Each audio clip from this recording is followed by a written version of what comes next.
here, and right away I do a be right back. Oh, wait. As well. Oh, no.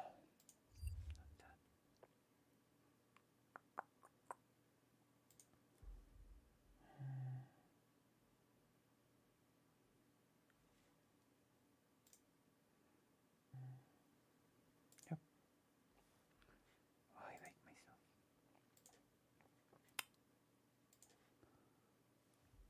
Okay, we're just gonna go to BRB.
Okay, that's enough of that.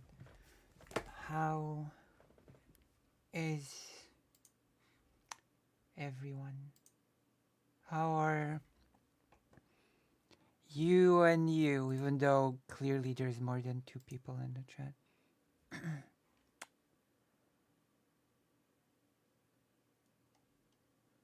So I guess the whole viewer meter is not worth much. Hello, hello. Can see 1, 2, 3 people. So that's more than the meter shows already. Let's. Might as well not wear this for now. I'm not listening to anything. And I don't need to have those on to really to speak to the audience. My hair in the front is still so short. Cannot do the cool to the back. As at this length, it would be pretty silly. I've been having a really good day, like nothing going on, but feeling really good. That's good. That's good. But some of us can say this. So what? Mixed bag. It's a thing that I've been saying often, like a mantra recently. Mixed bag, mixed bag, mixed bag. Mixed bag.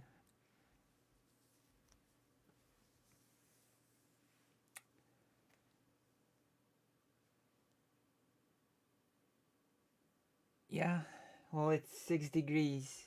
Cloudy 6 degrees. It's cold. We still have not turned on warming, just so you know. Heating. We still have not turned on the heating this year. We're waiting till the last second. We're waiting till the house will be compromised if we don't turn it on. Who cares if we're gonna get cold? The infrastructure, that's what we're worrying about. Of the house.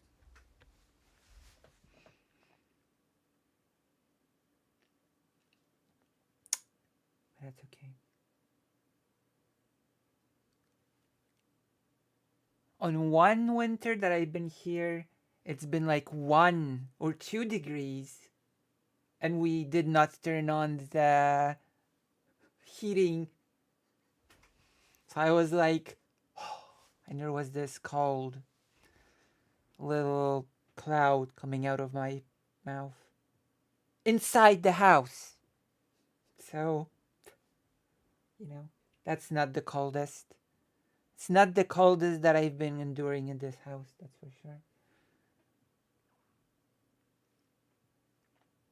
And then I would turn on the heater, and then I'd think, oh, but it uses electricity. Pew! Turn it off.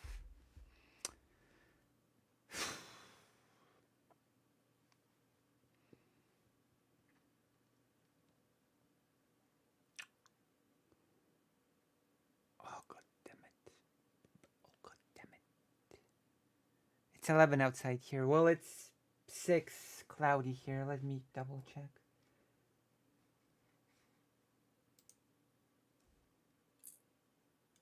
Yes, it's still... Humidity is 95%. Cloudy. 6 degrees Celsius. 9.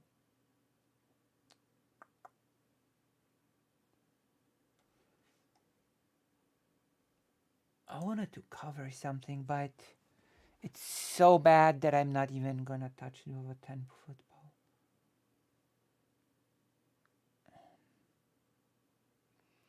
In December last year, we had a huge cold snap where it was -1 and lower every day, and I had a broken window, so it was freezing, and I was spending so much money on heating. Well,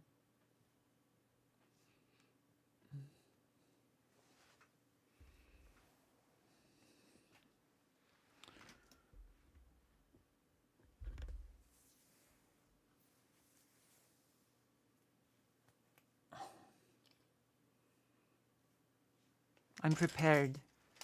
In 13 minutes, we're gonna be taking this as well as this.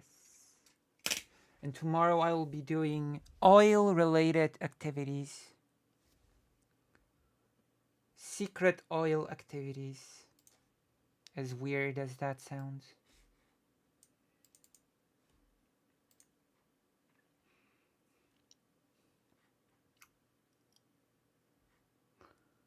Secret oil activities that only I can know about. Calculator. Isn't that right, gigglers?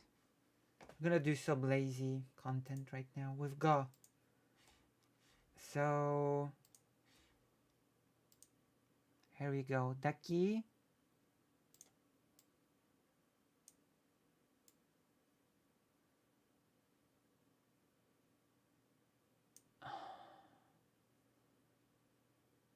I think this needs.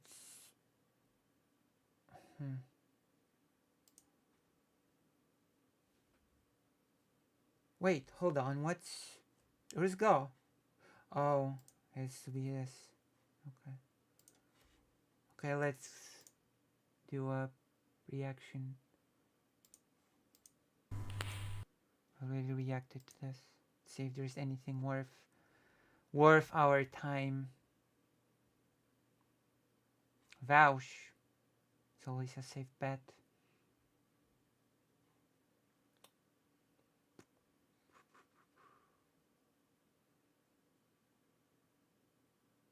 Russian finds out he's actually Ukrainian DNA test. Oh no. Oh my goodness. Oh, it's over. Oh no. How sad. How unfortunate. Who could have seen this coming? Such tragedies don't happen every day. Yes. I heard some bad things about the second thought thing, but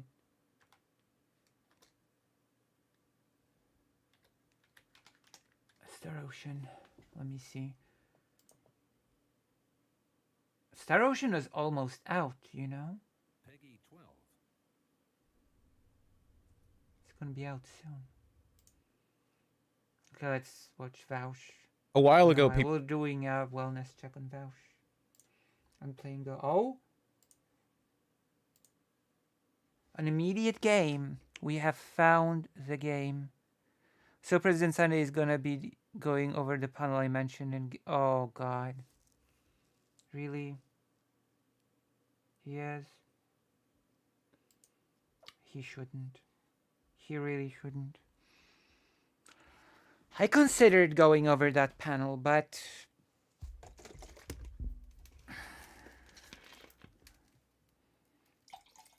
it left me in a considerably worse mood than I started. That's what I'm just gonna say. Considerably.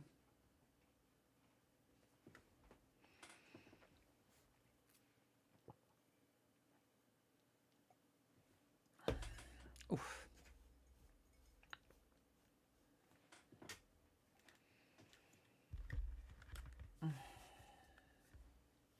Oh, I mean, it's his choice. If he wants to cover it, he'll cover it. It's not like I have any say in the matter of what President Sunday covers or not covers.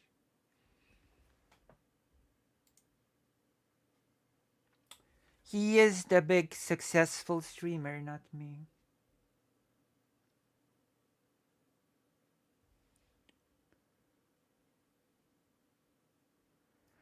I know, but I feel like having a panel about an active war in oncoming units is kind of poor taste. Like maybe wait till all the buddies.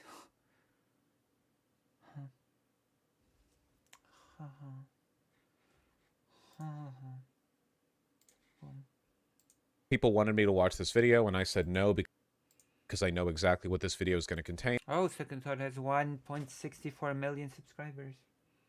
That's a lot of subscribers. How many subscribers have I got again? Let me check. 162. Has this changed? Has this budged? Oh, what a cute thumbnail.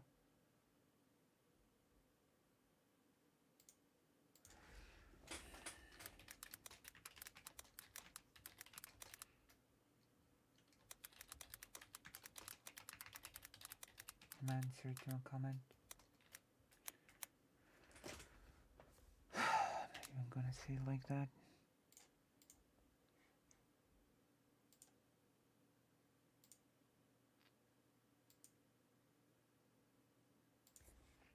Oh, White is trying to approach me with an approach.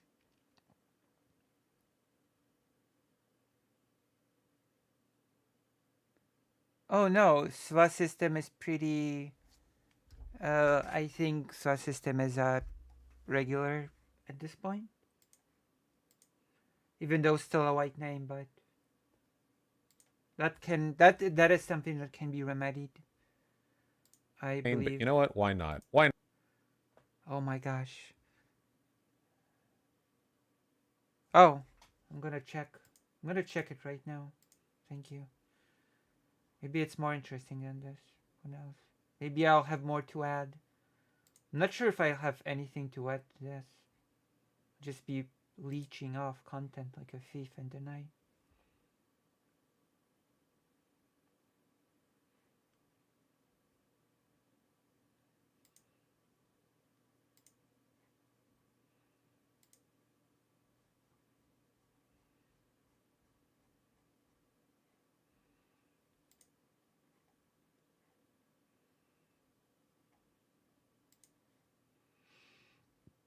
Where's the suggestion thing?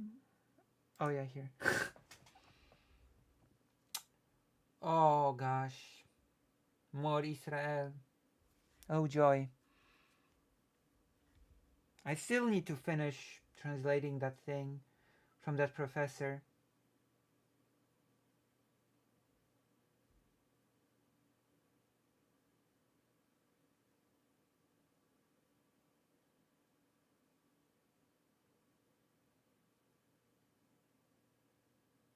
That could be a good supplement, but I have to finish translating the professor thing first for it to be all coherent. Thank you for the tier 1. I'm sorry for still not having set up the O-Berry here. I'm sorry. Okay, I guess we're watching Vosh for now. I guess I'm gonna be the content thief. Well, no, it's not content theft because I'm playing Go. Go is the transformation thing that everybody wants. I'm just gonna be playing here as black and crushing white.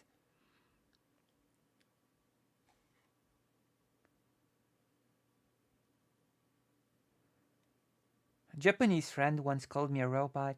That was a long time ago. She said, "You're never cold, you're never hot, you're like a robot." I still remember that.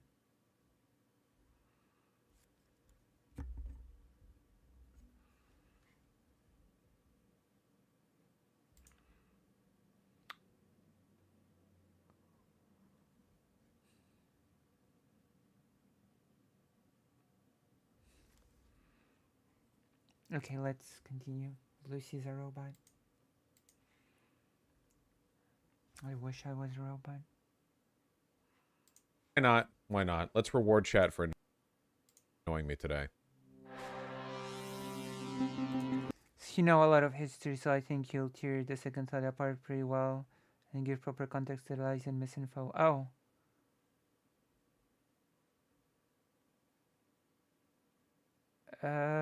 Wait, what same platform?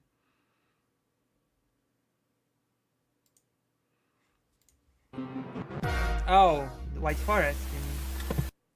We need to talk about authoritarianism from Second Thought. So Second Thought is ostensibly the largest like socialist channel on YouTube, at least to my understanding. The problem is that I'm the largest socialist channel on YouTube. In my head, I'm gonna tell you what I have in my head. And what is in my head is canon, basically. So, you know, in my head, I have. Let me just check the YouTube studio. 5 million subscribers. Oh, wow. Wow. Nice. Okay. Thank you. Thank you all for support. Thank you all for your magnificent support. I could not have reached 5 million without your help. Never could I have dreamed of reaching such heights without all of your support. Thank you. That's my headcanon. And what is my headcanon stands as reality. Also, there is 500,000 people watching now. Hello, everyone. Thank you for all of your donations.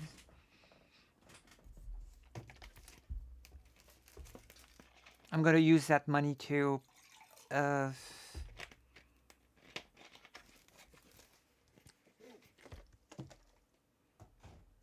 start a big push for positive change. I still have to think what it is. But I'm going to do it.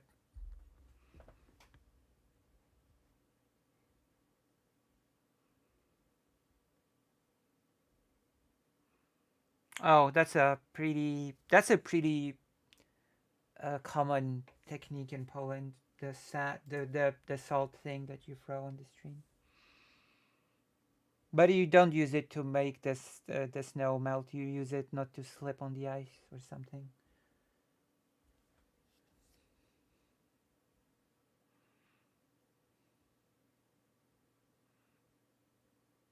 I think they're coated, not to rust. Wow, the donuts for the distance going. I'm actually seeing a dentist on the 7th, which is nice. It's going pretty well.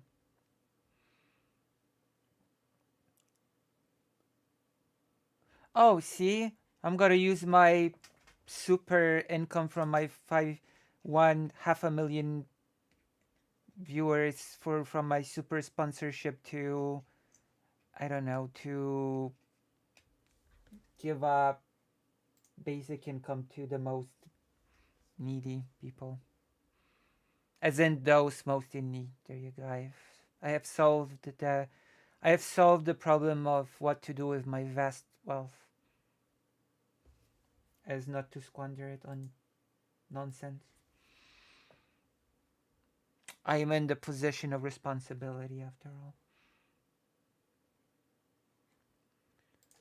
of course, he's not actually a socialist. Second thought is socialist in the sense that his values nominally overlap with socialists as long as they don't contradict his primary directive, which is to defend anti-American countries. That might seem based and red-pilled, but when you remember that China, for example, is just doing capitalism worse than America, it's actually really damaging to socialism, conceptually, to have people launder the image of authoritarian governments and pretend that that's socialism. In his case, though, he ideologically he's probably closer to a fascist, where in terms of his priorities, he is willing. Second thought is a fascist. Unfortunate, but it happens. At least I'm not a fascist. Like this stream. There are only 7 likes, even though 500,000 people are watching me right now. That's a bit of a curious discrepancy, I would say. I've had a cat, but unfortunately, I've used to have 10 cats actually, at some point. Did you know that I used to have 10 cats? A lot of them were born in the house. Have you had a dog? Oh yes, I had a dog. I had 2 parrots as well as a child. I've had a dog. I'm gonna show you the type of dog that I had.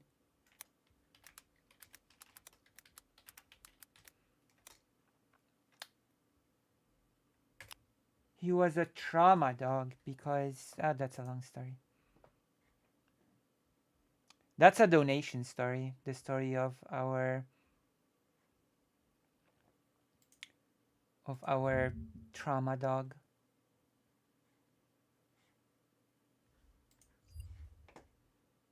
You know? That's a story for,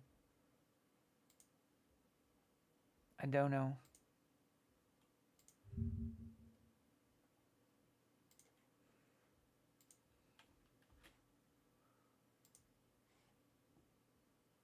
Okay, this is the type of dog that I had.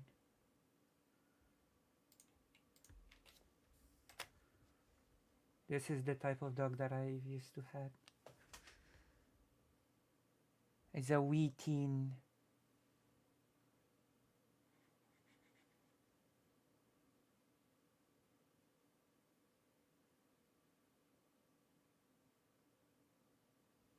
Schnauzer, the giant Schnauzer was the dog that we had. We saved.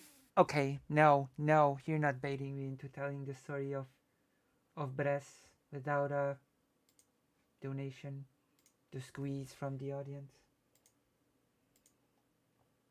We're not baiting me today. Not today.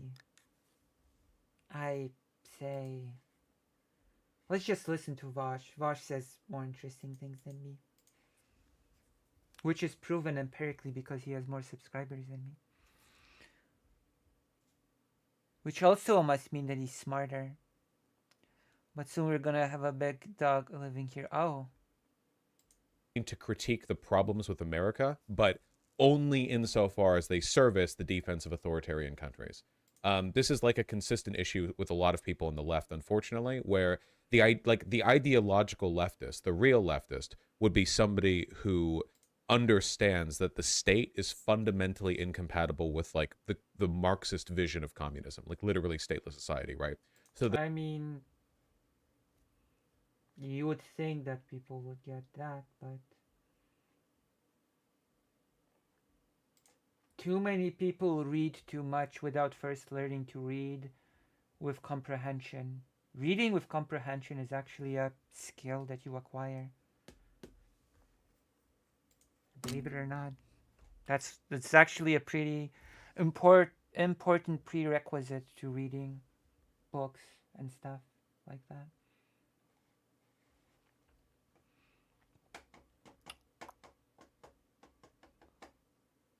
Yes. The state is, at its best, an inconvenient mechanism for facilitating the transition towards that society, which is something that I believe. I don't think we can just jump into statelessness, but I do think that the state should be treated with a significant degree of like scrutiny, you know, because time and time again, we've seen socialist revolutions kind of like fall or cut under themselves because the people who ended up in charge just did.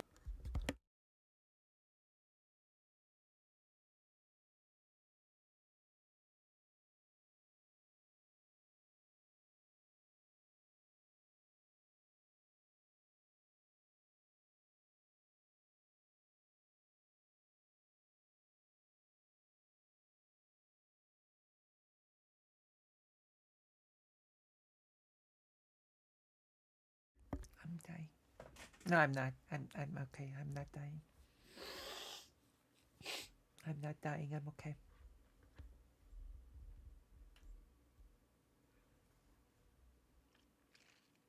I'm sorry, Great. I will reply to your email today, okay? It's just that the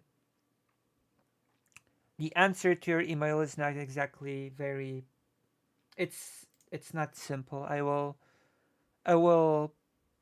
respond to you today, okay?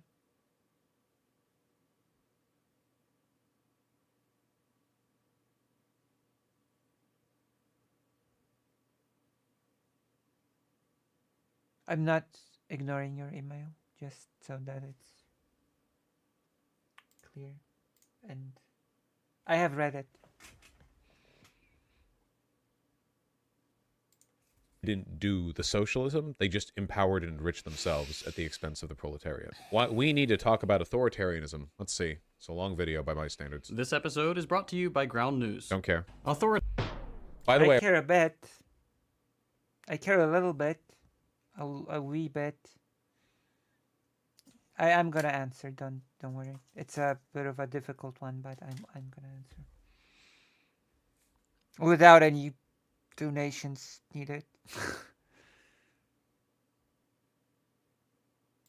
apparently Second Thought and his Deprogram podcast recently got kicked off Nebula because he made comments like justifying the murder of Israelis or something. It was pretty funny. Wait, that's I'm not sure if it's that funny, but you know, we all have different senses of humor. that's not right. Authoritarianism. Truly one of the words of This is what every I've never seen this person. I've never seen this person's face. I think this is the first time I'm seeing this person. I've never seen the face of this 1 million plus subscriber person. Oh, I've got a perfect idea. Oh, it's genius.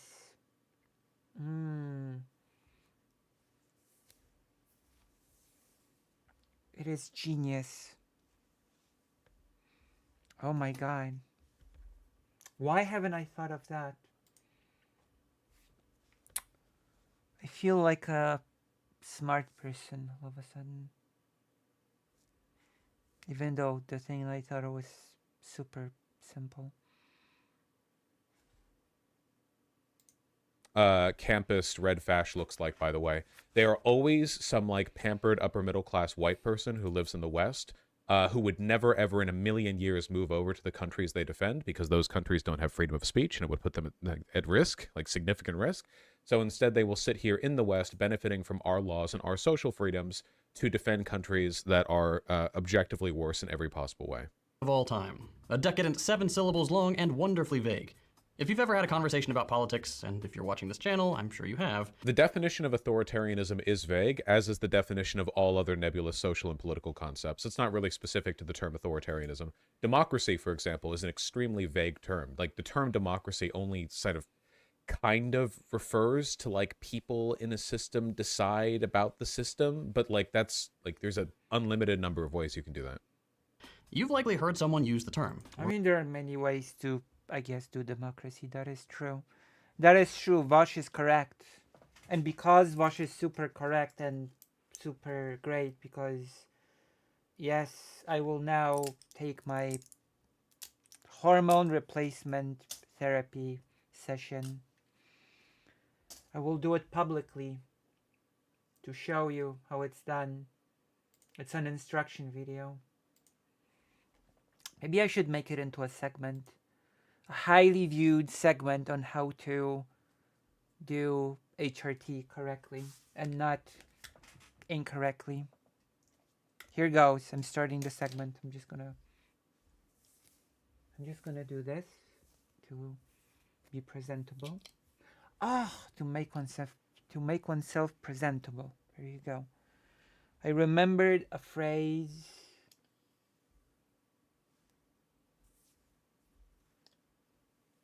I remembered a phrase from a dream that I've had. Make yourself presentable. Okay. So, first step, you take a single one of these. You open it by gently pressing and popping it out of the little,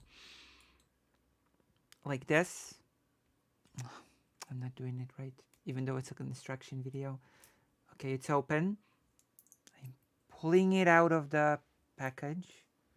I'm gonna put it aside. Now, this is probably useless for people in the US because the packaging is totally different, but you just move it to the right. Pick. You hear the pick. You take it out. I create a combo of pills which I hold like this. There is no other proper way to holding these pills. If you hold them in any different way, they will not work.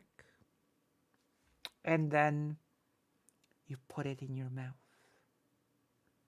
as if you had an oral fixation of some sort. You have to make this noise, it's mandatory. And now you inject a liquid.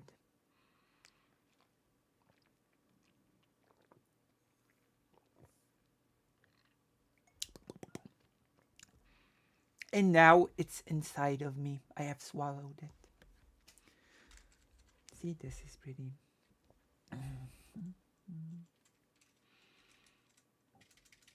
Okay.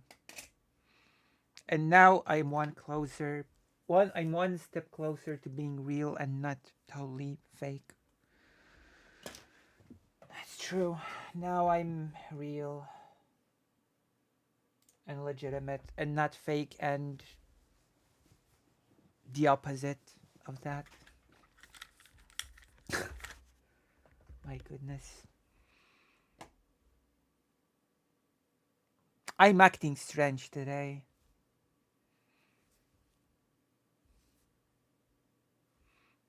That is true. That was sarcasm. Maybe my sarcasm is just hard to detect. I have weird sarcasm. Maybe Lucy Haze's sarcasm was not in the forefront ever before. I don't know. I feel like I'm a bit more snarky and sarcastic today, but maybe it's just my own perception.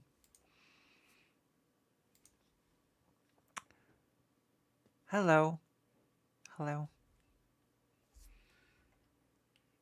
Am I at the point when even when I'm being sarcastic and snarky, I still sound nice? That it's indetectable? Undetectable. Indetectable is incorrect.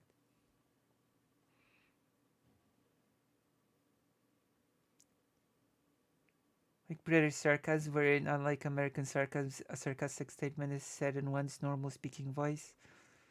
That is the Polish way as well. Basically, where you deliver the sarcastic remarks in this basically straight manner.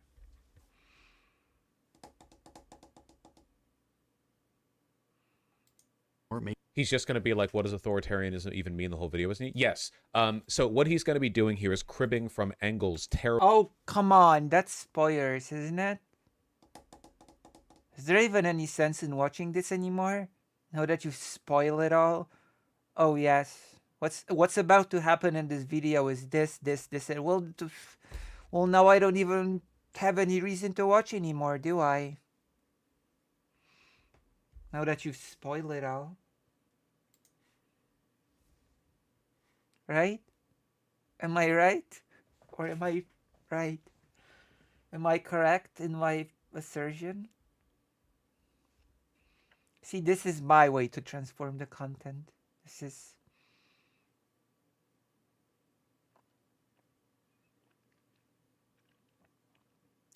Oh, the German way. The Prussian way.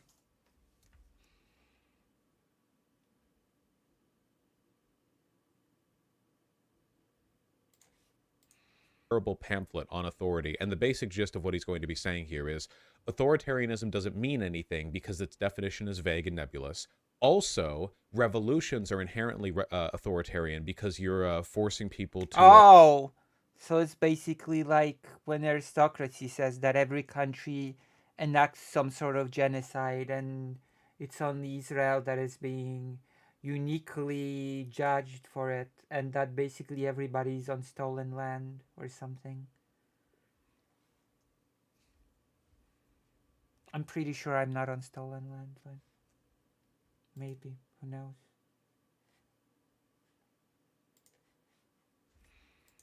Do something.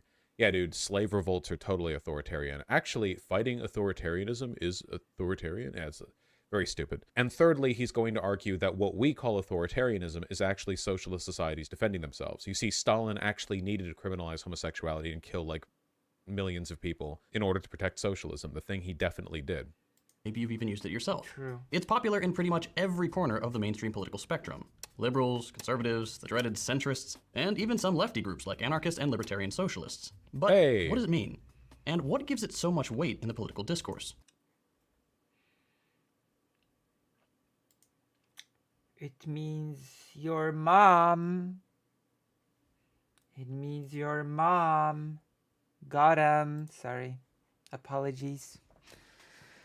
It means your mom. Gee. Jeez Louise. Well, that's what this video is about. We've got a pretty... Okay, a good thing that you can do with videos like this, where they try to pretend that authoritarianism isn't a real thing, is try to imagine that every argument they're making is being made by a Nazi to defend National Socialism. So this is something I've heard from actual Nazis online. Basically, they'll say, hey, we want an Aryan society and like a white ethno-state because we want freedom for our people. To which one of the million counter-arguments you could make is, how is it freedom for your people if you want a like dictator with ultimate authority over the country, even if it so like claims to represent the interests of white people, which isn't really possible. Like, because white people aren't all the same person, like they have different needs and interests. How is it freedom if you have like one single dictator? It's like Megatron said in his bio for his toy. Freedom through tyranny. Has Vosh never played with the Transformer toys? The answer is freedom through tyranny.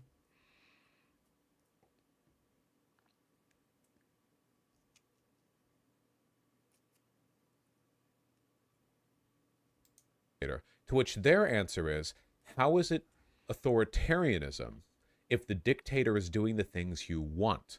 That's the central argument that they make, and that's the central True. argument he's going to make. I haven't seen this video, but I know I'm right because I'm smarter than this guy, and my brain contains the content of his. In the Well, I have not predicted this whole thing because I'm not smart. I'm not nearly as smart as Vosh. Who could measure up? Certainly not Lucy. With her small brain. Small girl brain.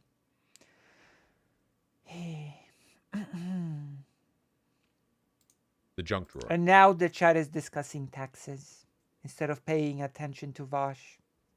The basic shame. argument will be like, actually, For it's shame. not really authoritarianism if the people like the You should authority. be ashamed and pay attention to Vosh more right now. Authoritarianism you're doing, because then you're just doing what they want. This is a common argument people will make with North Korea, China, or Assad The link to that, by the way, is still German. I cannot read German. in Syria.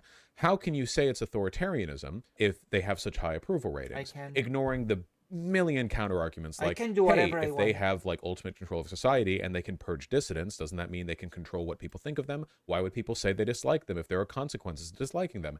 What if they control the media? Couldn't they like skew people's opinions? Like, there's a million things you can say to that. Poor understanding of what authority is here in the West. But I bet we can fix that. Sorry, I feel like I just like debunked the whole video before even watching it, but like, okay. Let's start with the generally accepted definition. Authoritarianism, favoring or enforcing strict obedience to authority, especially that of the government, at the expense of personal freedom. Okay, this is a pretty bad definition if we're being honest. It mentions the government in there, but doesn't really commit to being political, just kinda, when you want people to follow the rules. That's not super helpful when we're trying to nail down a This is stupid. If you try to take any political concept and bake it into a single one-sentence definition, you're never going to get anything that works. Socialism, can't do it with that because it's actually quite complicated. Capitalism, democracy, authoritarianism, like literally, like this is just a waste of time. In fact, I'm going to skip it. Let's see. I want to wait for him to get to the actual arguments. heavily used and let's favor and theme without whom the albinism. Same idea, commie as a slur has been superseded by tanky in the last few years. Oh, Same idea, different era. No. slur. I see. Turf is a slur. Tanky is a term that was made in the 50s to smear people who defended the Soviet Union after they violently cracked down on the attempted Hungarian independence from the Soviet Union. tanky is not a new term. It just describes this guy. This is the same argument that people will make, like people on the far right will make, where they say, like, by racist, they actually mean pro-white. It is a way to, like, diminish the perceived meaning of a term by saying that it actually means a good thing, but people are using it in a negative way, euphemistically. Both of these words, It's all authoritarian good. and totalitarian, have been leveled at fascism and communism, resign often in a it's direct a attempt to horrible conflate game. the two. This is largely due to the US's extreme anti-communism post-World War II, to the point True. that they'd lump in their Especially in Poland. former friends, the people without whom the Allies could not have won the war, with what most people believe to be the greatest evil in history. Is he implying that the term tanky was created by, like, American feds and not by anti-Soviet communists in the 1950s and 60s who became disillusioned with Soviet communism after they crushed, like, independent dissidents? Like, yeah, dude, the FBI in the 60s was totally using the term tanky. That was, like, that was definitely their main go-to. Yeah, okay, yeah, that's all well and good. People use a political term vaguely to demonize their opponents. Big surprise. But we still need some specifics. What exactly makes a state authoritarian? Well, if you have a scroll through the comments of just about any political video that talks about socialism, you'll find people ready with their pre-written list of objections. Please, oh my god. Notice the See, Vosh always knows what to do. Poland was anti-communist, or you mean US disliked Poland because it was sympathetic to the communism? I mean, Polish citizens were pretty anti... It's a bit complicated. Polish citizens did not exactly accept being made into a USSR satellite state. That's actually true. poisoning as well. Rather than presenting his own opinion, he has to go in these, like, long spiels about how we're 2.5 minutes in and he hasn't actually given his opinion. That's what I do. I go to those long spiels where I just, talk about poison the well and the water, and then I poison the people that drink from that well. I go beyond and above and beyond for the sake of the quality of the content. What am I even saying right now? Why can things be communist and not the USSR? Because people sort of started associating communism with the USSR and China, for that matter. There were many communists in Poland before World War I who were not related to the USSR. And they created their movements. Usually bundled under the prime objection, that's authoritarian. Things on that list include the existence of large prisons or labor camps, a covert police force, state media, a strongman leader, censorship, that's... Trump. Why did he show NPR as an example of, like, authoritarian state? Is that really the best example we could come up with? Person who likes North Korea and China? A covert police force, state media, a strongman leader, censorship, that sort of thing. And to be fair, all those things do sound scary, and none of them are ideal. I think we can all Oh, none of them are ideal. What a statement of the century. Oppressive, censorship and oppression are not ideal. Thank you. Thank you.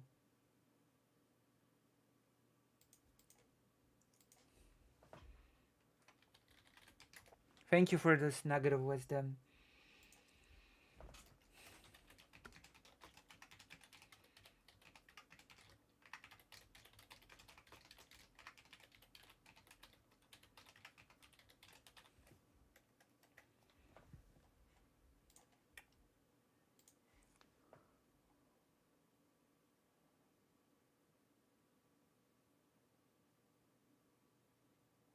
I should do some segments on the USSR. agree that we'd love to live in a society where prisons didn't need to exist. Wait, why True. why does this guy dislike the idea of state media? This guy is literally one of those communism is when the government controls everything guys. Why Yeah. why would he wait, does he want privately controlled media? Wait, genuinely, from his perspective, what does that mean?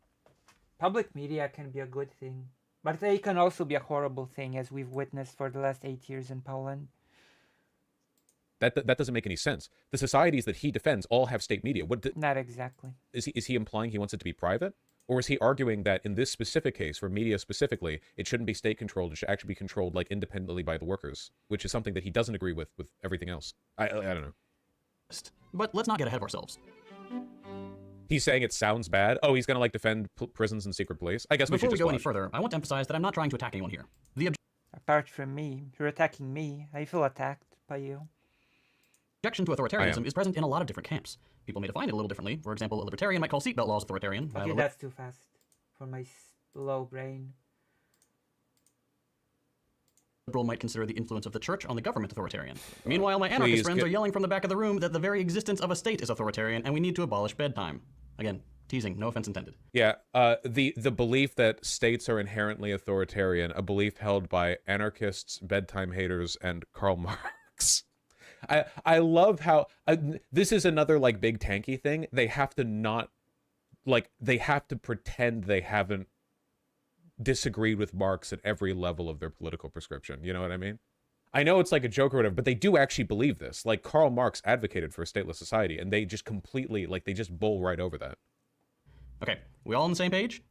I'm still waiting for as long as spiel so why they out ethnicity subcarpathian Ruthenian portion of the Czechoslovakia should have become independent instead of just going to the former recurring USSR.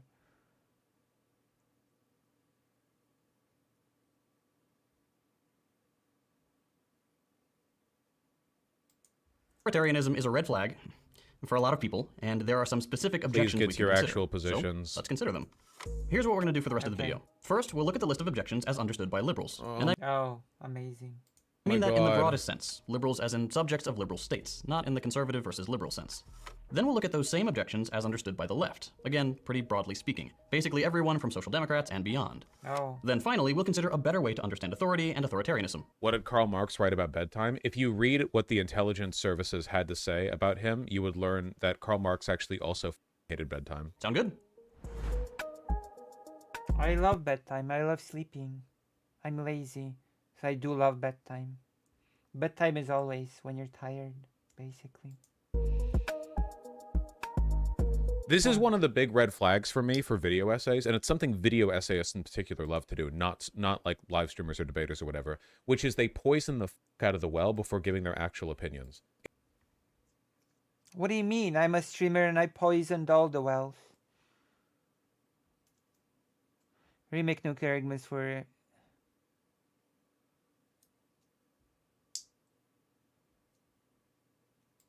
It's not bad to introduce a concept before giving your opinions, but considering the way this video is made and the subject at hand and the positions I know he has, it's like, let's spend like 15 minutes equivocating and gesturing so we can pretend that a liberal democracy and like Stalin's government are the same level of authoritarian, and only then can we present kind of like a, you know, like a watered down, you know, both sides-y conclusion. true. I always do that. All right, liberal friends. I've got a pretty good idea of the kinds of places you feel are authoritarian. Okay. Top of the list, Soviet Union, the big one. Perhaps the target of the most intense smear campaign in history. Then we've got Oh, Cuba. smear campaign. Okay. That's cute. Smear campaign. China, North Korea, and likely a handful of other projects. But I think it's safe to say that these are the big ones. Notice how he's not The smear campaign of the USSR. How cute. mentioning one of the main societies people would call authoritarian, the Nazis. The reason he's doing that is because this guy is pro-authoritarian and anti-socialist. You can't be an authoritarian socialist. He doesn't want to mention the Nazis here, which is one of the societies anyone would mention when talking about authoritarianism, guess. because he wants to paint I the mean, you would also mention fascist Italy, no? Would you? I would assume you would.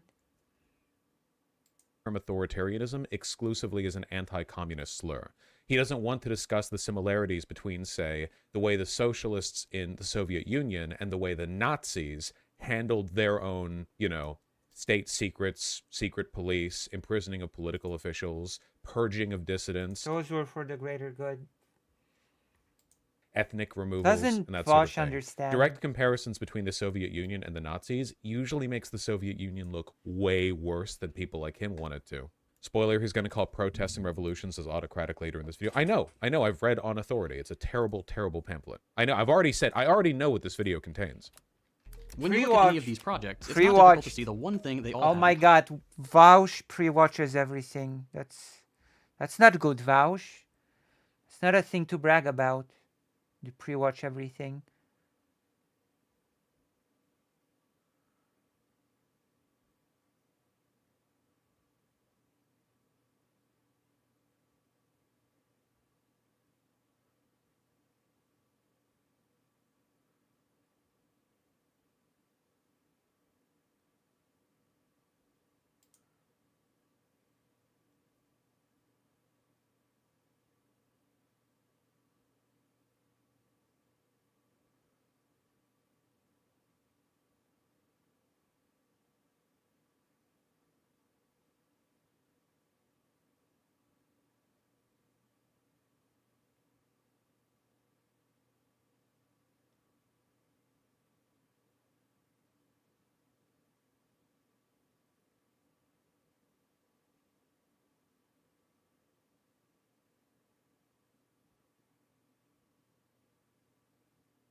Vaush parade on authority. Oh wait, I forgot. Yeah, there is. Zoomy dear, you should go to it. Common. They're all socialist. And when you See, again, look, he's not mentioning Nazism. I wonder why. Because he's trying to paint Because authoritarianism it's communism.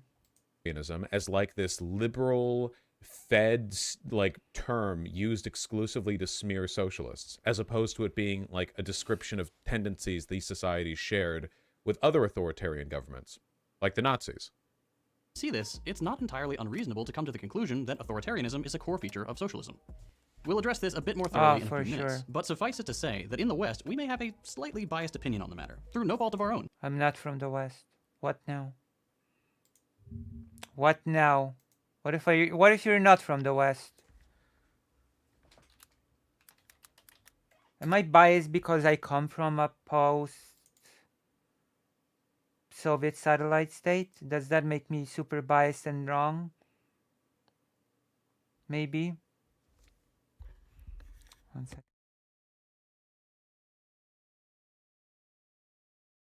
We've just been subjected to nearly 100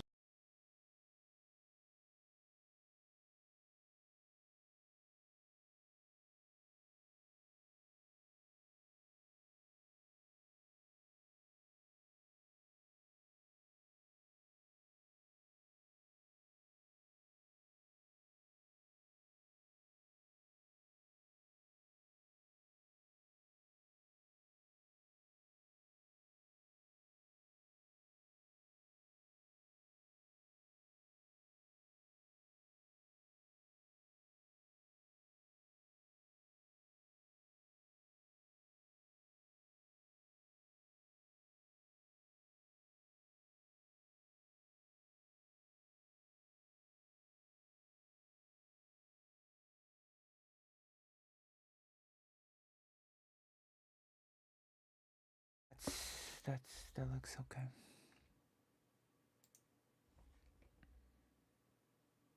Okay, let's continue. Let's get this show on the road.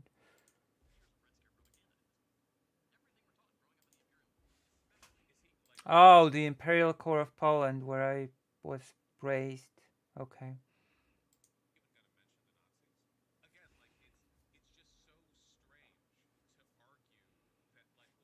I love this argument. Or you're just from the West and you're just brainwashed to not like the USSR. Well, I'm from Poland, you know, the good old Poland that used to be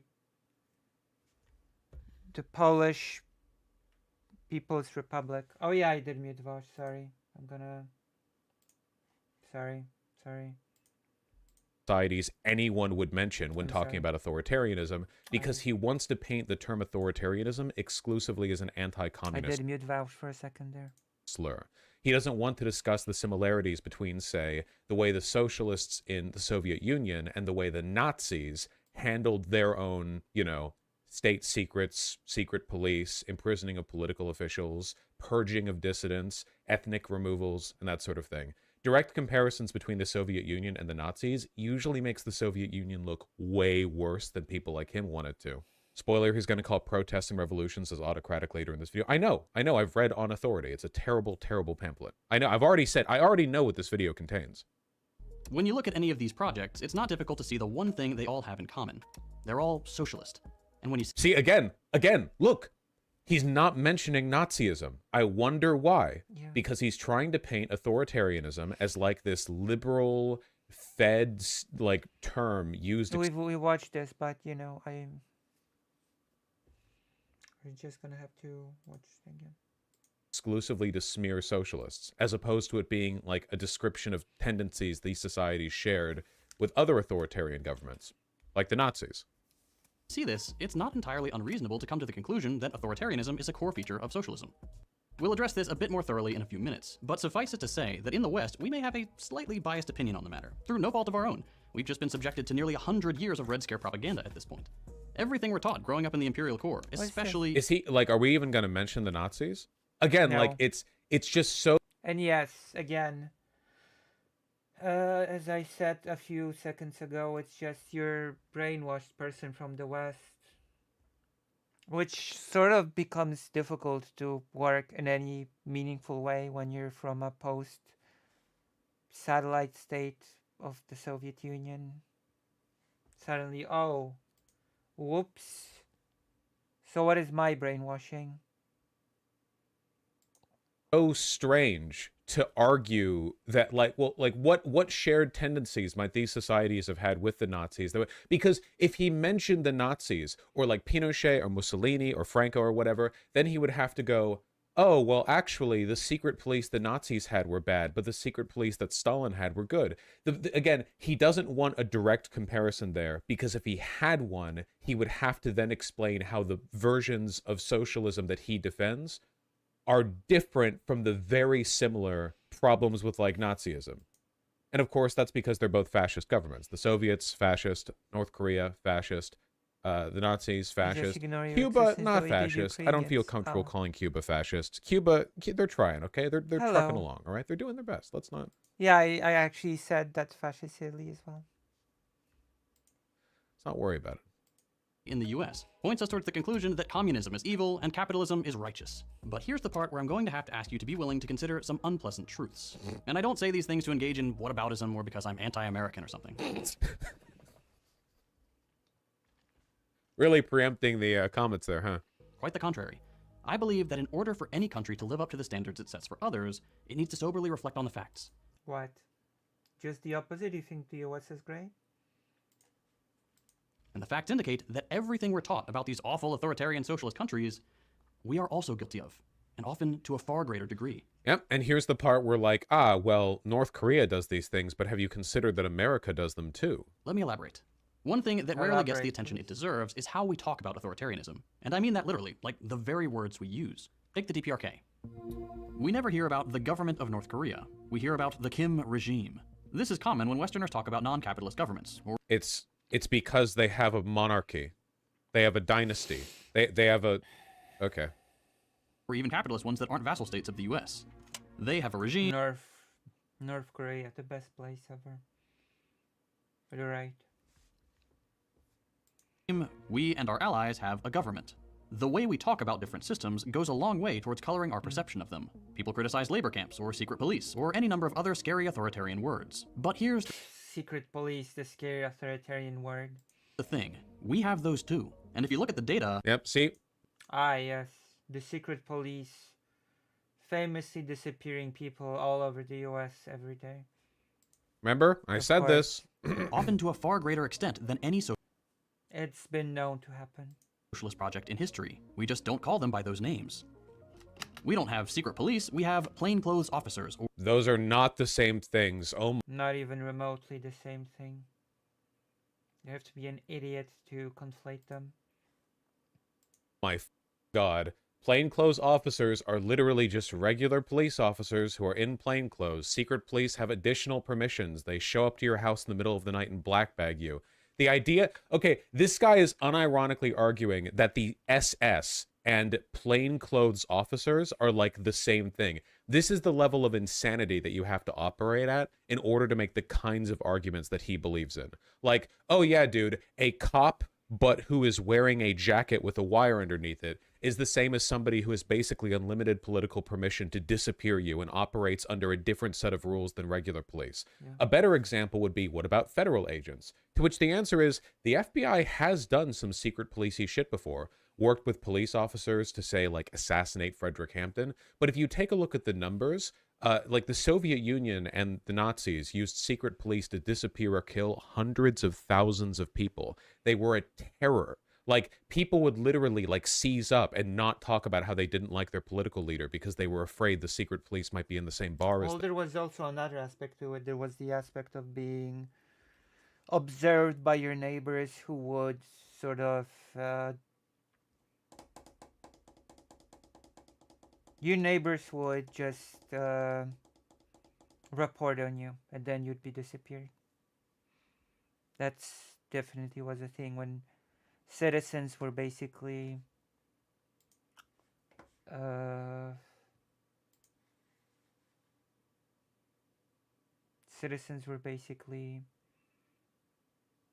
put against one another. Them. That this is like the origin of a bunch of Soviet jokes. You have like regular Soviet citizens wandering around and like they'll keep quiet about all their complaints because they never know who's listening and who's writing things down. Over here in America, you can complain about Biden as much as you want. No plainclothes officer is suddenly going to emerge in the middle of the night and disappear your entire family. Yeah, citizens were encouraged to report on each other for counter-revolution. Yeah. So there was this big, massive feeling of paranoia and being afraid that anybody could be your potential enemy. Again, like the degree of like unseriousness in these comparisons is so insane that I feel this should be disqualifying for most people. Like watching this, it should be like, okay, wow, this guy's insane. Like, there's no comparison here. BLM leaders absolutely got blackbagged and disappeared. No. There were people at BLM protests who got taken away and then dropped off without any like proper procedure. That's really bad. But can we please not pretend that's like what the Stasi or the Gestapo did? Like, literally, you can literally just go on like the Wikipedia page of what they did and be like, I wonder, let me make these comparisons. It's like, there was this like weird series of protesters who got bagged, identified, then dropped off during the BLM protest. That's really bad. That's authoritarian for sure. But then like, let's take a look at what the Gestapo did. It's like, I see. Killed enough people to fill up an entire like army of mass graves. Disappeared you in the middle of the night. Like it's just like I feel like when it comes to comparisons between countries, tankies, and when I say tanky, I mean fascist, essentially. A fascist who just defends other states than like traditional American fascists do. They kind of rely on you not knowing what these societies did or what the secret police did. Or the intelligence community. We don't have gulags, we have detention centers. That's because those are two different things. The gulags were prison centers to which political dissidents were sent. Detention centers are the interim facilities that migrants are kept in while they're either like waiting to be kicked out or given their papers and brought in the migration process. Those are two different. Wait, does he think that American political prisoners are sent to detention centers? Like, if you go in the street and criticize the Biden regime, a plainclothes police officer will blackbag you and take you to, like, El Paso or something? Like, what? Again, like, political analysis. Check Guantanamo Bay. Guantanamo Bay isn't a detention center on our border. It's the illegal prison camp we run. That's a different thing. If he wanted to compare gulags and Gitmo, he should have compared Gulag and Gitmo. To which I would say, yeah, Gitmo is really bad. How many people are in Gitmo? Don't get me wrong, I'm not here to defend Gitmo, but the gulags, there were more of them than one. Like, if you want to argue, it's like, oh, okay, so the Soviet Union had hundreds of Guantanamo Bays. It's like, and then he'd be like, no. Actually, Guantanamo Bay is much worse. Like, that's how you know there's no real comparison here. It's like, oh, well, see, America does this too. And you're like, wait, the Soviet Union had 5,000 Guantanamo Bays? And then it's like, no, actually, it's totally different, actually, you know. I mean, Vosh, the U.S. had more than a couple black sites. So I'm gonna say this one more time before I just start banning people, okay? If you want to look for any specific instance of bad thing America has done, Don't worry, you're not getting banned here for I don't know, saying something that I disagree with. At least none of the all 9 of you watching right now, 10. American like feds have assassinated people. Do you think that compares to what the Soviets did or what the Nazis did? If it's like, sure, well, they may have killed like 1 million people, but like here's a well-known case from 1967 where the feds killed, like, let's be real here, okay? People always in their effort to demonstrate their lefty cred and how intellectual and educated they are, they leap to explain how I have America lefty has done cred. bad things too. And you know what? We have. But holy shit, you are missing the forest for the trees if you can't see the difference. Like, basically every government, every modern government has been participatory in some degree of like extrajudicial assassination. It's not good. My opponent is What an thinking. anarchist might argue, there's something inherently authoritarian about the state, you know? But like, if someone say, hey, the Holocaust was like the death of 10 million people, and you were like, did you know the FBI Sorry killed to do Frederick Hampton? Maybe we're not so different though. Like, you're being a dumbass. Which, by the way, housed far more inmates than the Soviet Union ever did. And of course, Well, America has a larger population than the Soviet Union, and also, like, people who were sent to the gulags tended to be there longer. What's the population of the Soviet Union? That feels like a weird statement.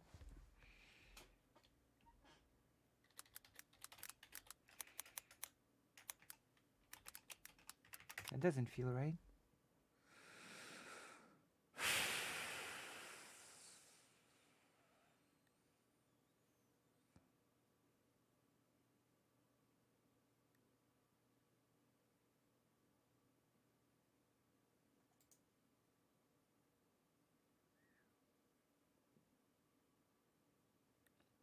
At its height in 1991, the USSR was like 293 million people. So it's not that much lower than the US. Is it?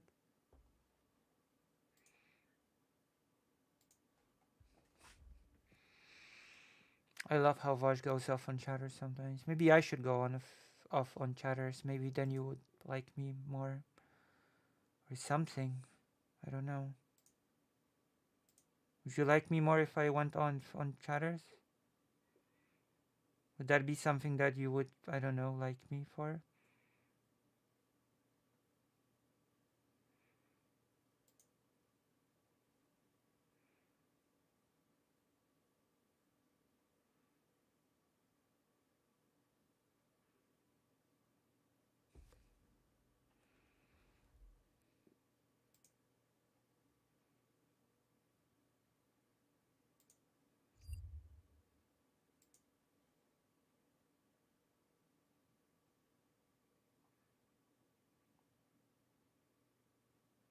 Yeah, but for that you need chatters to go off on that need chatters that make mistakes and you just don't have those. True.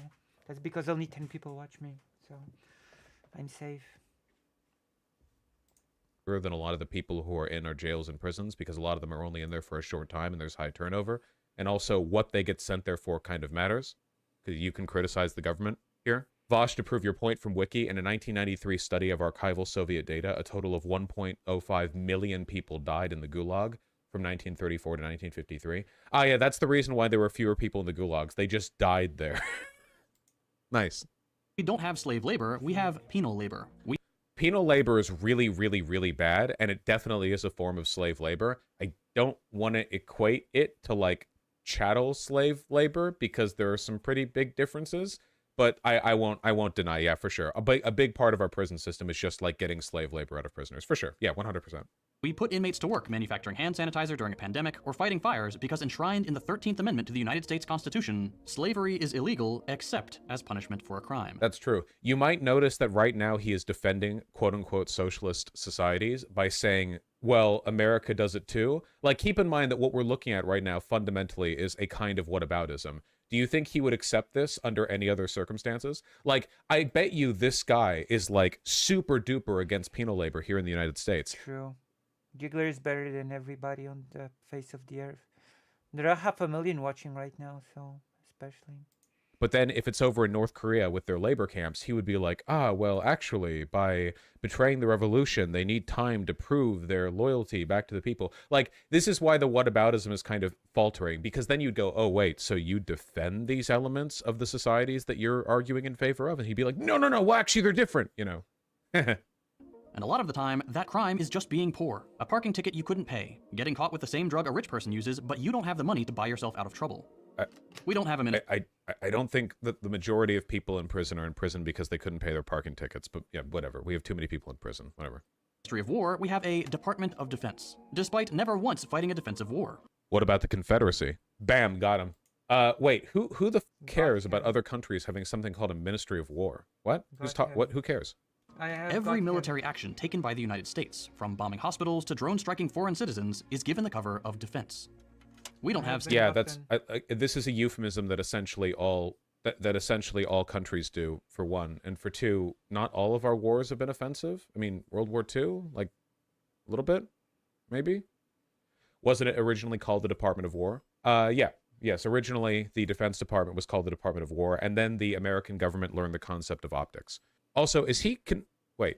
State media or propaganda, we just have news. Those news outlets are, of course, all owned by the same corporate interests who funnel millions of dollars a year into government pockets to make sure their profits are secure. That's true. Okay.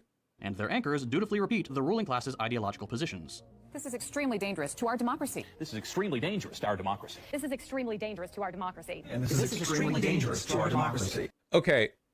I might be reaching a little bit here. I don't know what they're referring to when they say this is extremely dangerous to our democracy, but I feel like there's something kind of fundamentally sinister about a fascist, second thought, using clips of media personalities saying something is a threat to our democracy.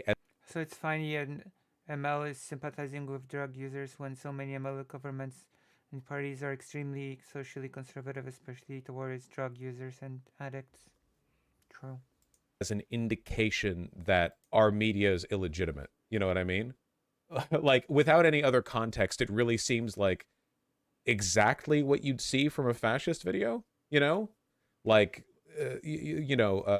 Jewish media all repeats the exact same lies to you, goyim, whatever, blah, blah. Like, the way the arguments are iterated. Their guys are dictators, ours are presidents. Yes, that is how it works. If one of them is unelected, and one of them is elected. This was from a John Oliver or Daily Show segment, if I recall correctly, about the Sinclair Media Group. Oh, okay, wait, I remember that. Okay, yeah. State has a regime, ours has a government. We are free and happy, they're oppressed and miserable. Our nuclear arsenal is for deterrence. Theirs is a threat to global peace. Well, North Korea constantly threatens to nuke their neighbors, so that would actually be the case. I mean, the USSR said that NATO was a constant threat, and NATO wanted to invade and basically conquer all of the Soviet bloc, so... Based on... And that the Warsaw Pact was just a defensive pact, so... Their words. Like taking the North Korean government's word for it, they are threatening with it. Is bro just anti-democracy? Yes, he is.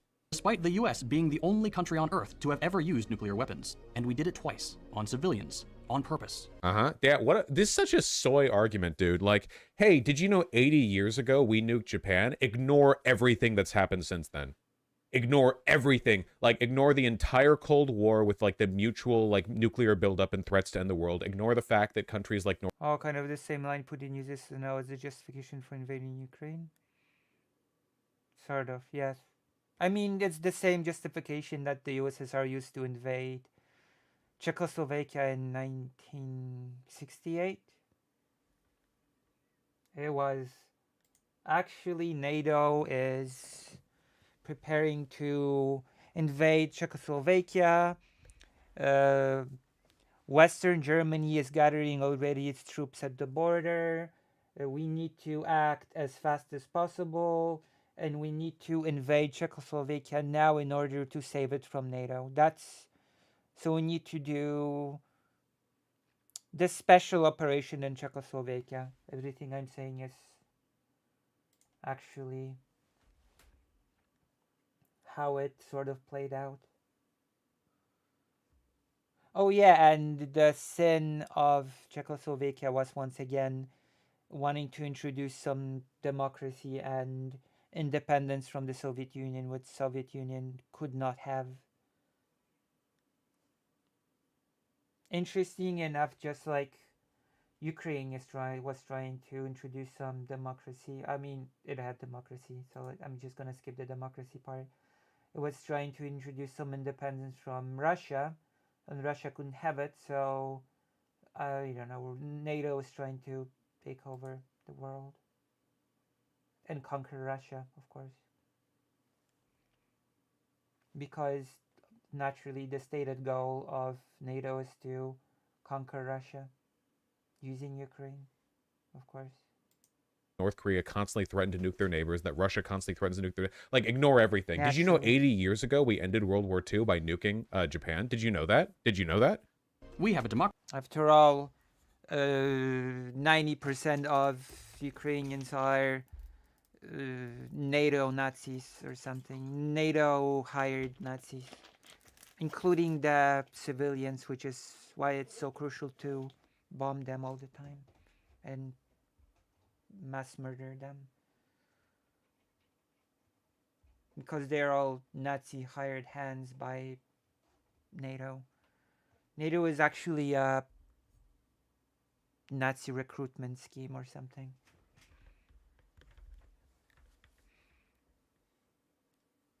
Oh, especially the babies.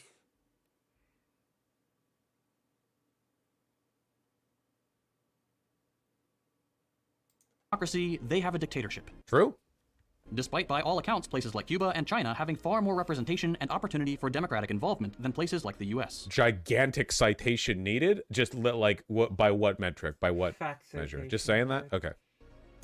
So the way we talk about government structures, characteristics, and actions matters. Without If you try to form a union in China, it gets broken up by the government, and you can't run as a different party. You can only run as a member of the Communist Party, and the Communist Party will only like allow people to run if they've been chosen and approved by the party. There is literally no As you can see, I'm providing my deep cutting commentary on this.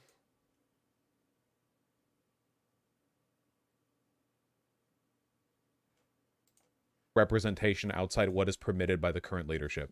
Cuba is a bit different. Cuba has a much more robust civil society. They still have an undemocratic government, that is true, but like, man, it's so complicated. My understanding of Cuba's government is that there is definitely a pretty strong authoritarian trend to it, but that authoritarianism isn't as nakedly self-serving as like the Chinese governments, you know? Like, Cuba's authoritarianism seems more like a kind of inertial force based on its precedent, more of a like, this is how we've done things and we're trying our best, whereas the Chinese Communist Party so obviously and so cynically consolidates power within itself that it's not like this accidental inertial thing. It's very clearly like a deliberate decision to subvert the the perceived socialist will of the country.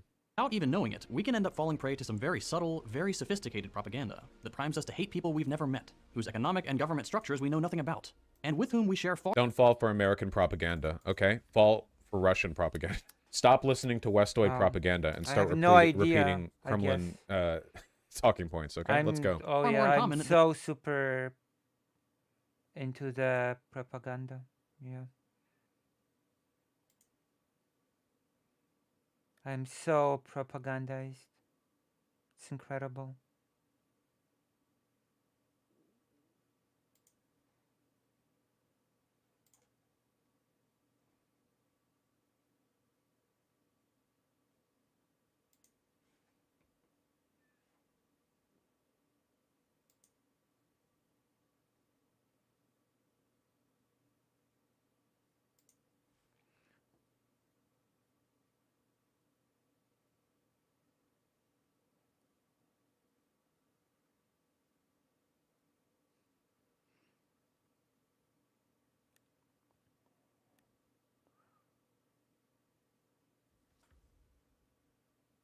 than we do with our own leaders. Okay, fine, but those are just words. Who cares what we call our stuff? All right, let's talk specifics. In a striking 2012 article by Adam Gopnik called The Caging of America, the author notes that, quote, overall, there are now more people under correctional supervision in America, more than 6 million, than were in the Gulag under Stalin at its height. So, again, this, for one, is not a direct comparison because the Gulag and people under correctional supervision is not the same category. For two, we have a larger population. For three, they weren't treated the same. For four, what got them there is different.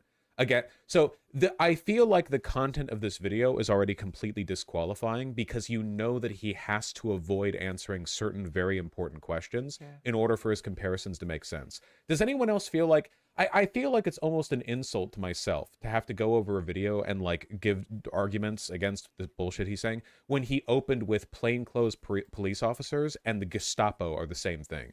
That's an indication that he is so willing to just annihilate any technical differences, like anything, just completely smooth over any comparisons until he has massaged the argument into suiting the exact like ends that he looks for. And now we see it again, right? He did it before with the gulags. Hold on. How many Americans have died in prisons? All right. About 5,000 deaths per year, more or less, give or take. Which means that if you extrapolate that out for the past 80 years, that would be what, like 400,000 deaths, which is less than half what the gulags did in 20 years, despite having a lower like participatory population. All right, there we go. We did it. We proved socialism is fake or something. And this is coming from an American writer with a thoroughly liberal worldview. It's a poignant comparison because, as we all know, Stalin, gulags, and the Soviet Union are the trifecta of what the average person sees as authoritarianism. The fact that we're doing worse than that, even if you buy the inflated... We're not doing worse than that. If you were trying to compare the gulags to the U.S. prisons, then you have no idea how gulags functioned. Numbers of widely debunked books like the Black Book of Communism should tell you something. You don't have to buy the bullshit from the Black Book of Communism in order to know that the Soviet Union, China, etc. are not socialist countries and did a lot of bad things. And fun fact, the CIA wrote a report in the 50s that the whole Stalin strongman thing was largely a myth. It was just a very useful myth to the capitalist powers, so why not perpetuate it? But We're gonna substantiate that? No, they didn't. What the American intelligence services said was that there was a very high likelihood that a significant portion of the political power in the Soviet Union was wielded by Stalin's cabinet, not just by Stalin. This is the case in all governments. Obviously, you can't literally have one single leader do everything. In the whole Soviet Union, no human could manage all of that. You have a cabinet of people who also do a lot themselves. He did have pretty decisive amount of power, though.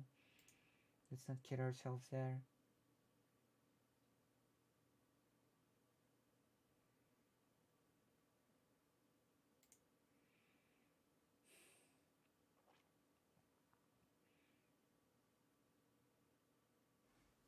Themselves. The same is the case for every government in existence.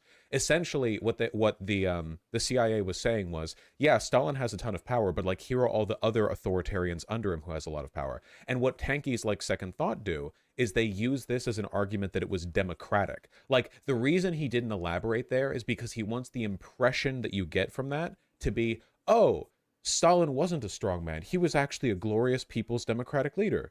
When in reality, it was just, oh, he actually shares power with a cabinet of like very powerful officials who live like kings in the Soviet Union. You know, he doesn't want to elaborate because it would make him look bad. Because again, like blow over all details, sand down every difference, compare. It's amazing how many euphemisms are needed to make these arguments work. Yeah, it's really, really bad. It makes me, dude, this shit makes me so arrogant. The people who dislike me act like this, you know, like what? Like people are like, dude, Vosh, you just repeat State Department propaganda. And then I have to watch a video from like ostensibly the largest socialist YouTuber. And it's like, yeah, plainclothes police officers are like the Gestapo.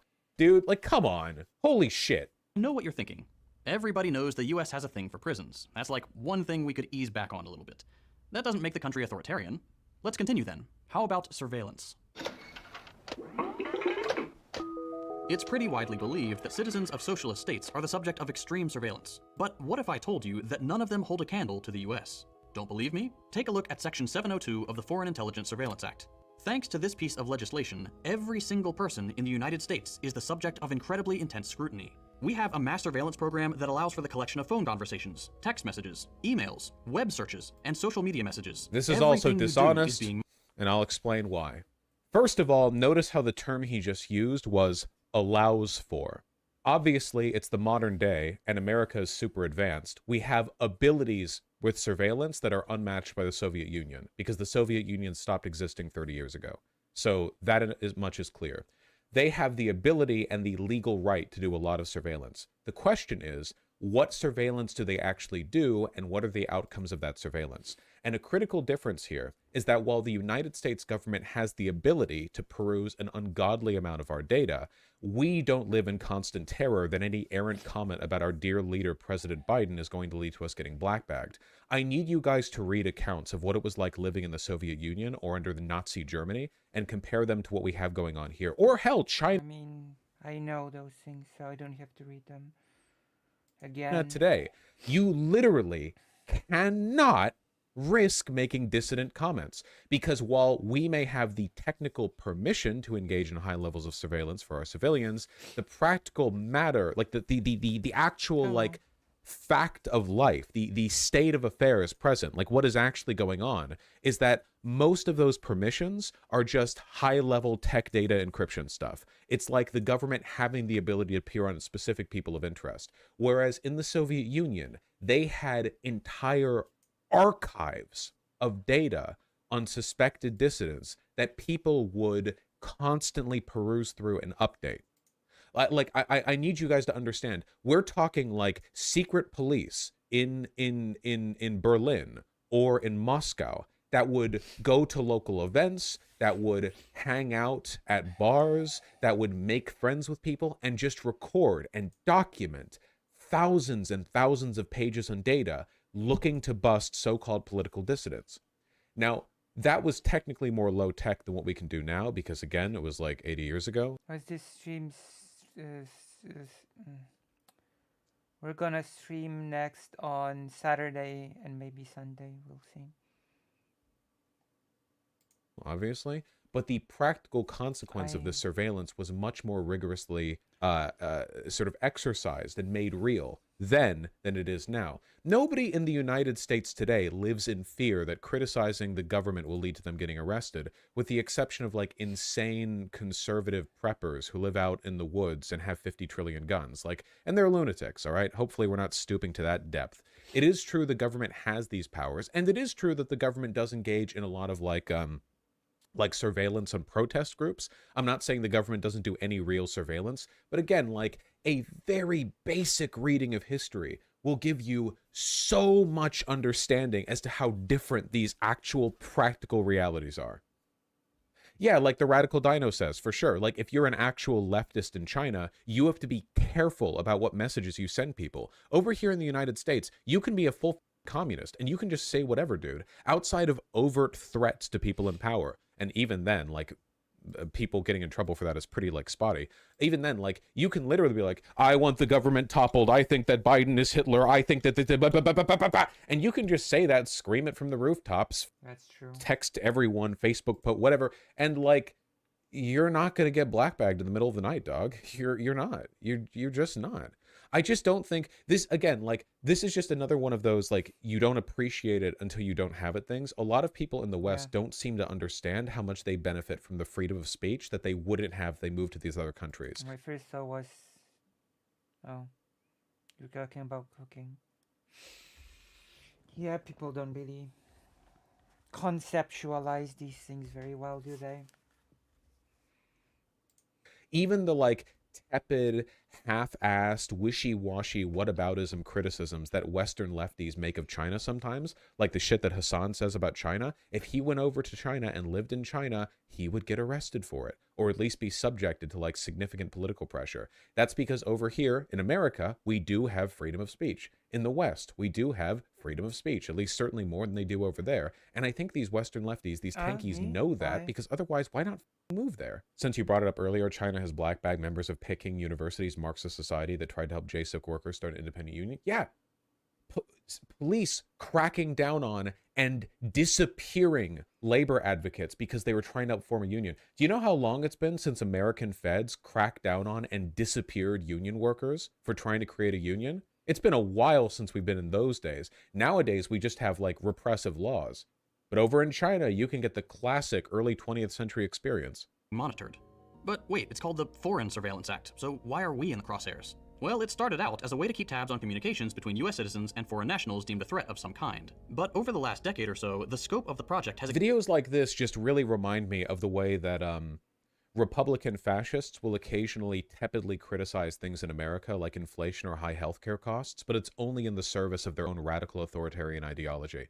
Like, there are Nazis who will be like, yeah, our media is corrupt and healthcare costs too much. And what they're trying to do is win over your sympathy by appealing to arguments that you also share, but their end game is another Holocaust, right? Whereas for a second thought, he's like, hey, you have all these criticisms of our government, right? You criticize our involvement in the Vietnam War. You think that it's bad that we surveil our own citizens. So why don't you come defend Russia with me? It's like their criticisms of these systems are superficial and only because they're American. Every system of comparison, like, for instance, again, you have to imagine that he's here, okay? He is doing this whataboutism as a way of, like, defending the Soviet Union, of defending China, right? So then wouldn't you go up to him and ask, hey, if you're so critical of America's surveillance program, what about all of the open, on-the-books surveillance programs the Chinese government has, which are much worse, much more wide-ranging, allow them to do much more? What about those? How often do you criticize those? The answer is they don't, because he doesn't care about them. He's fine with those. Those aren't American. expanded dramatically. What was once strictly a counterterrorism tool, which is already incredibly vague and dangerous, has now morphed into a domestic surveillance apparatus where It was never just a counter-terrorism tool. the NSA provides this data to the CIA and the FBI, which they can use to open investigations into any person in the country without a warrant. But As opposed to the Chinese government. So again, do we actually have an issue with this surveillance, or do we only mind it when it's in America? what if we want to give US intelligence agencies the benefit of the doubt? Why? They're just doing their job, right? If you're not a criminal, No, who says this? you have nothing to hide. According to a 2022 report, the FBI and CIA conduct millions of these backdoor searches for no legitimate reason. They've pulled Yeah, no shit. How many people get arrested for it? How many people get blackbagged for it? data on family members, journalists, political commentators, even government officials. For what reason? Who knows? They want dirt on a politician they don't like, so they read their Twitter DMs. They saw you in a coffee shop and thought Doug, I bet you that Chinese leftists wish that the Chinese government stopped at just looking at their data, you know? True. you were cute and asked the barista for your name. That's all they need. Some random intelligence creep can plug in your name, phone number, or email address and have access to years of your personal communications, web activity, address, personal details, all of it. No authoritarian regime in history has ever wielded that kind of surveillance power. Yeah, because the internet didn't exist back. The Chinese government can do this. They do it more openly. They do it like incredibly openly, right? Wait, is he suggesting that there's something innately sinister and authoritarian about the government having the ability to search your address? What? They already know that, dog. You pay taxes. What? Wait, he's literally like, the government can find out your address if they need to. Really? Is that true? I'm shocked. Yeah, me when the federal agent tells me he knows my address, me already knowing it. They're like, yeah, oh wow, very impressive. Can't believe I'm getting doxxed by the federal government. My Chinese friend was traveling in China recently. She had to use a VPN just to talk on Discord. Ain't got to do that here. Again, like, it's so stupid. Knowing anything about these systems makes it clear that not only do we have it better, but that he doesn't give a shit that they have it worse, you know? Yeah. A real socialist would never engage in this kind of defense. You can criticize America for all of its bad policies and the bad stuff that it does without, like, doing a whataboutism to implicitly defend through dishonesty the behavior of the non-socialist Chinese government or the Soviet government or whatever. Like, if you want, It's again, you just- want to look up, the like, number of comparison people is just blackbagged or asinine. disappeared and number of people, like, It's just arrested for political incomparable. speech. Like, it's so clear. I bet you that second thought as an example of, like, oh, you think only China arrests people for political speech? Look at all of these January 6th protesters who are arrested. Now, you may say that you agree with the arrests, and you may think the January 6th protesters bad. January 6th wasn't good. But you cannot deny this was an example of... Because, like, he doesn't have any values outside of the equivocation to defend those foreign states. If I'm being charitable, I think the purpose of pointing this out is to point out that people who only criticize China probably aren't aware we have our own surveillance state too. Nah, dude, imagine if someone was like, oh, you criticize the Nazis? You think the Holocaust was bad. Did you know that American government officials have killed people too? Wouldn't that be, like, kind of weird? Like, hold on a second. Hold on a second, channel that does a ton of videos defending Nazi Germany. Are you really making a video that's trying to incisively criticize an element of America's government? Or are you just doing whataboutism to equivocate our society and their much worse society as a way of defending theirs? You know? Like, it's like, you know, it's like, it's just really indicative. If you want to challenge lies about China, like Western lies about China or whatever, then why lie more about China? And if you want to criticize American behavior, why equivocate it with stuff that it's not comparable to? Why equivocate gulags and detention centers? What the fuck? What is that? Doesn't even make sense. Those are totally different things. He just grabbed for sinister sounding names the new lefties would buy into. That's the whole point of this video. Take baby lefties who don't know that much about socialism and try to groom them into believing that the way to be a socialist is to like support fascism but red, you know? That's the whole point. Take baby socialists who know that American prison system shit is fucked up, who know that our detention centers are fucked up, and then get them saying like, if you can agree those things are bad, then won't you agree that these other things are actually not that different? And it's like, yeah, it's like, man, it's so slimy. Has he said read on authority yet? He's going to at some point in this video. Okay, dystopian prison population, larger surveillance apparatus Notice how, again, he still hasn't actually made a prescriptive statement. We're more than halfway into the video. in history, that all sounds pretty bad. But at least we have the freedom to criticize the government, right? Oh my god! Soviet political prisoners. Number of. Should have said that.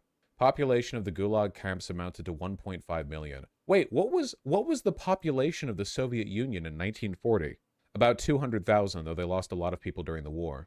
1.5 million people in the gulags. That is crazy. Jesus Christ. I didn't actually know it was that many.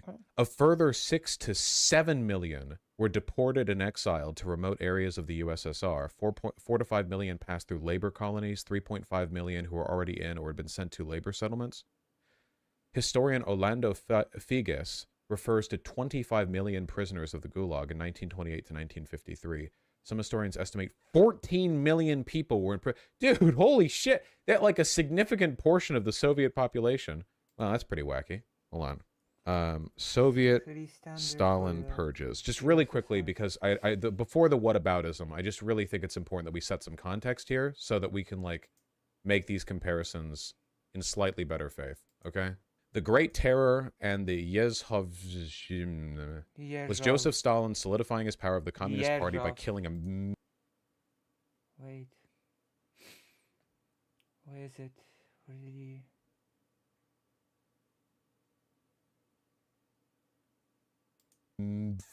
huge number of people. Where Sergei was the Kirov. what the hell? Stalin purges. Just really quickly, because before the whataboutism, I just really think it's important that we set some context here so that we can like make these comparisons in slightly better faith. Okay. The Great Terror and the Yezhovzhim was Joseph Stalin solidifying his power of the Communist Party by killing a huge number of people. Sergei Kirov was assassinated. His death led to an investigation that revealed a network of party members supposedly working against Stalin, including several of Stalin's rivals. Began the purges, the Great Purge. The purges were largely conducted by the NKVD. Oh, okay, so this is what the secret police can actually do.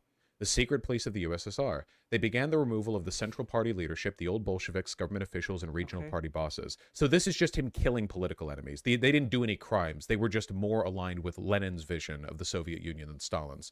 Eventually, the purges were expanded to the Red Army and military high command, which had a disastrous effect in the military. Right before World War II. Very smart.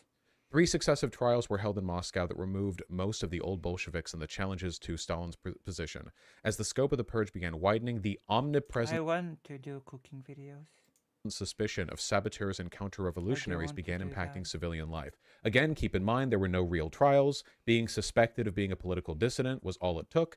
And again, being suspected of being a political dissident really shouldn't be enough to get you arrested. Like, political dissidence is not in and of itself bad. The NKVD began targeting certain ethnic minorities, such as the Volga Germans, who were subjected to forced departure and extreme repression. During its mass operations, the NKVD widely utilized imprisonment, torture, violent interrogation, and arbitrary executions to solidify control. By 1938, Stalin hit the button that turned off the purges. That was nice of him. Despite the Great Purge being over, the atmosphere of mistrust and widespread surveillance continued for decades after. Scholars estimate the death toll for the Great Purge, which lasted 2 years, to be roughly 700,000. So that's just 1 2-year period, And that's only deaths, not arrests, not injuries, not displacements. That's just the deaths. Okay. Yeah. Now let's listen to whatever it is Second Thought has to say. The secret police aren't going to come drag us away. Well, I've got some bad news for you there, too. U.S. police are the most vicious and unaccountable in the world by far. Citation needed. There are plenty of videos online of police arresting journalists, brutalizing peaceful protesters, even laughing about killing innocent people. I have a Oh whole yeah, that's the same as 700,000 people dying in the Great Purge. Surely. For sure. video on the subject, actually. But here's the gist of it. According to ongoing reporting, US police kill over 1,000 American citizens per year. 1,000 people. And I can hear the objection already. Yeah, well, some of those people were probably criminals. Police are not meant to be judge, jury, and executioner. They're meant to arrest people if they have to, and then hand them over to the judge, jury, and we really should talk about the executioner part. Open social media on any day of the week, and you'll see a story of an officer-involved shooting. So this is exactly what I mean about the grooming of baby socialists into fascism. So basically every left-leaning person believes that American cops are doing something wrong. There are plenty of specifics to that, and there are a lot of details on what to do about it, but the belief that the American policing system is bad is pretty universal among left-leaning people. Notice how rather than simply making this point on its own, which is a fair point to make and one I've made plenty of times, he is equivocating this to mass executions by secret police. And notice how he was previously talking about killed for political disagreements, but now he's talking about just random police violence. Notice how there's not really a comparison here. Like, the people who died a cop, first of all, most cop deaths are probably preventable, but not all. If you shoot someone who themselves has a gun, like, I think we can all agree that, like, while there are reforms that should be made to the prison system and the policing system, and, like, many, many reforms, like, the cop shooting someone who's running around a Walmart waving a gun is probably not, like, comparable to the NKVD killing your entire family because you said at a bar that you didn't like the way Stalin was handling things. Notice how he went from political dissident killings just to regular police killings. And notice how he's not going to compare this to the actual number of people killed under Stalin. The reasons for this, again, it's not because he's, like, forgetting to, and it's not because he's, like, overlooking it. It's because he's okay with all the people Stalin killed. He's fine with it. He's a fascist.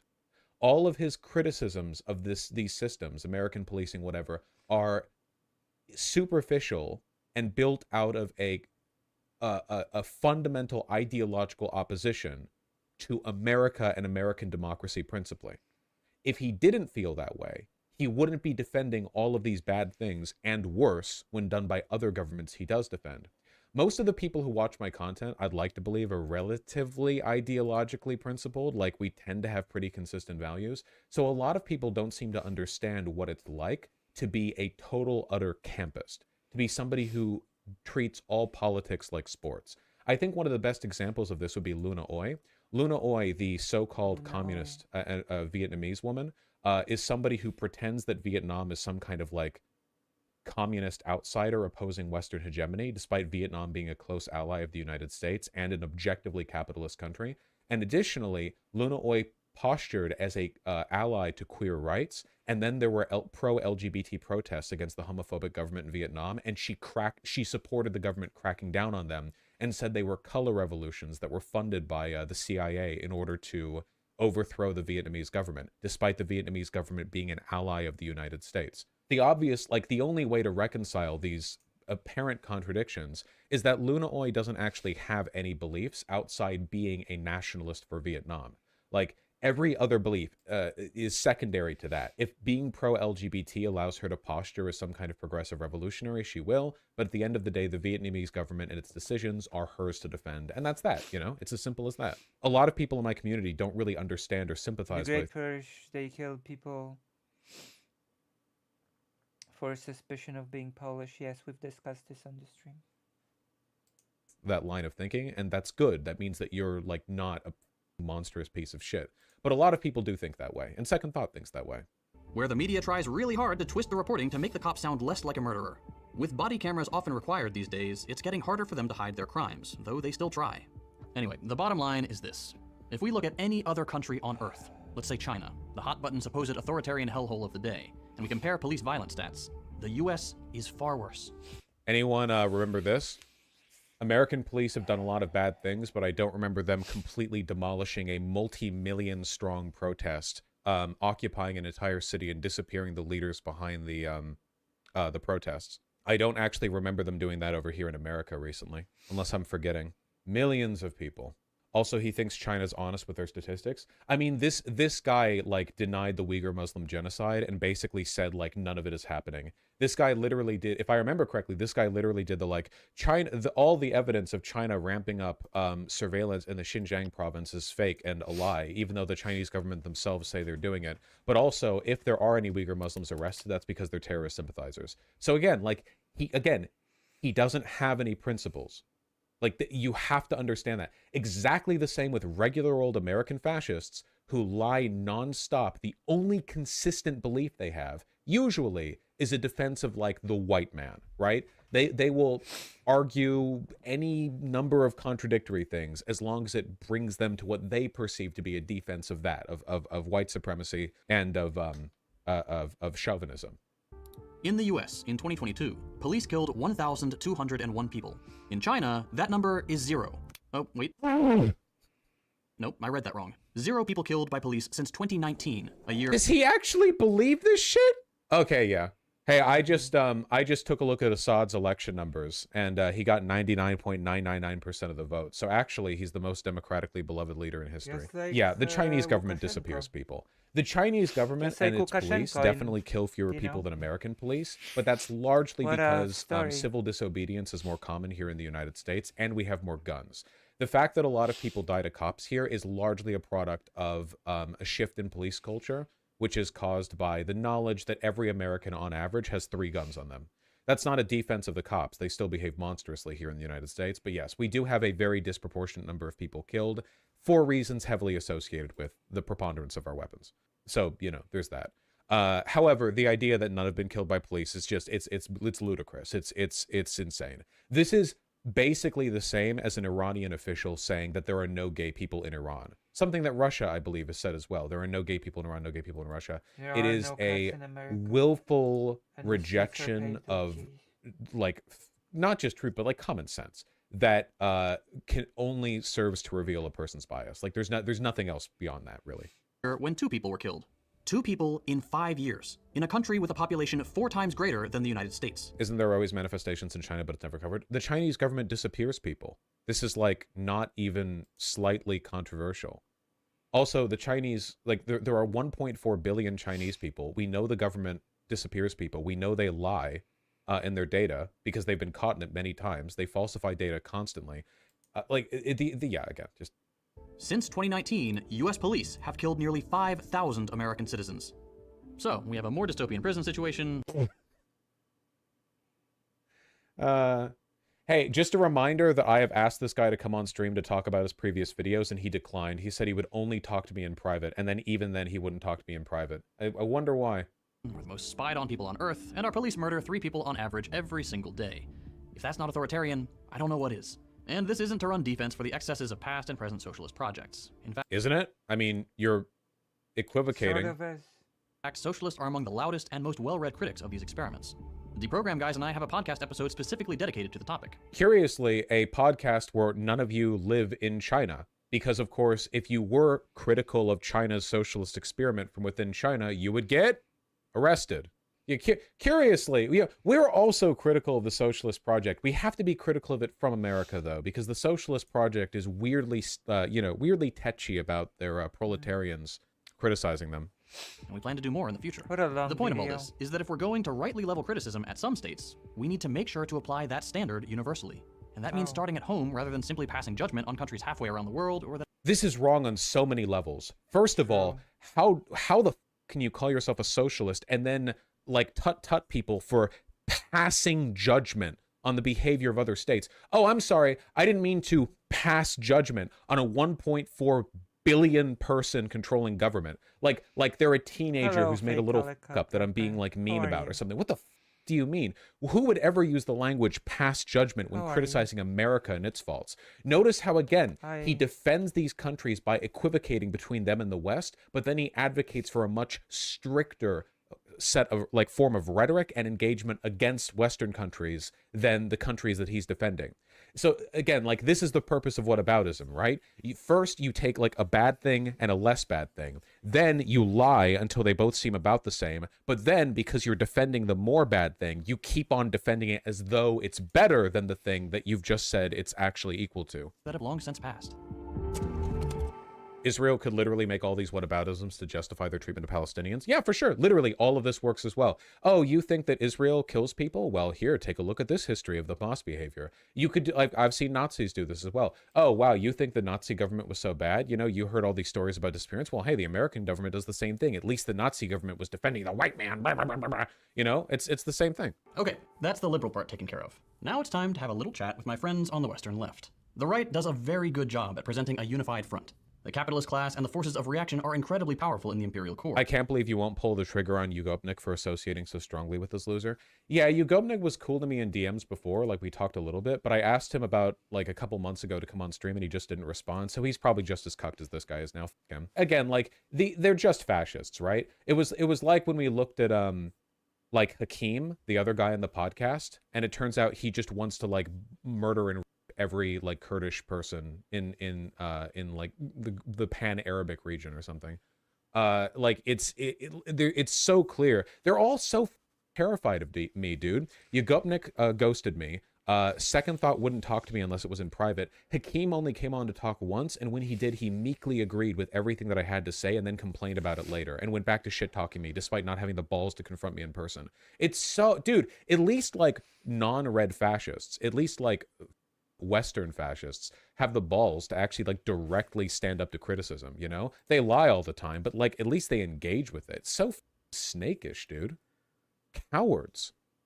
The left is already on the back foot, and we have been for many, many years. This is why it's frankly absurd how much infighting goes on among the left. Social Democrats sniping at tankies for being authoritarian doesn't do the movement any good.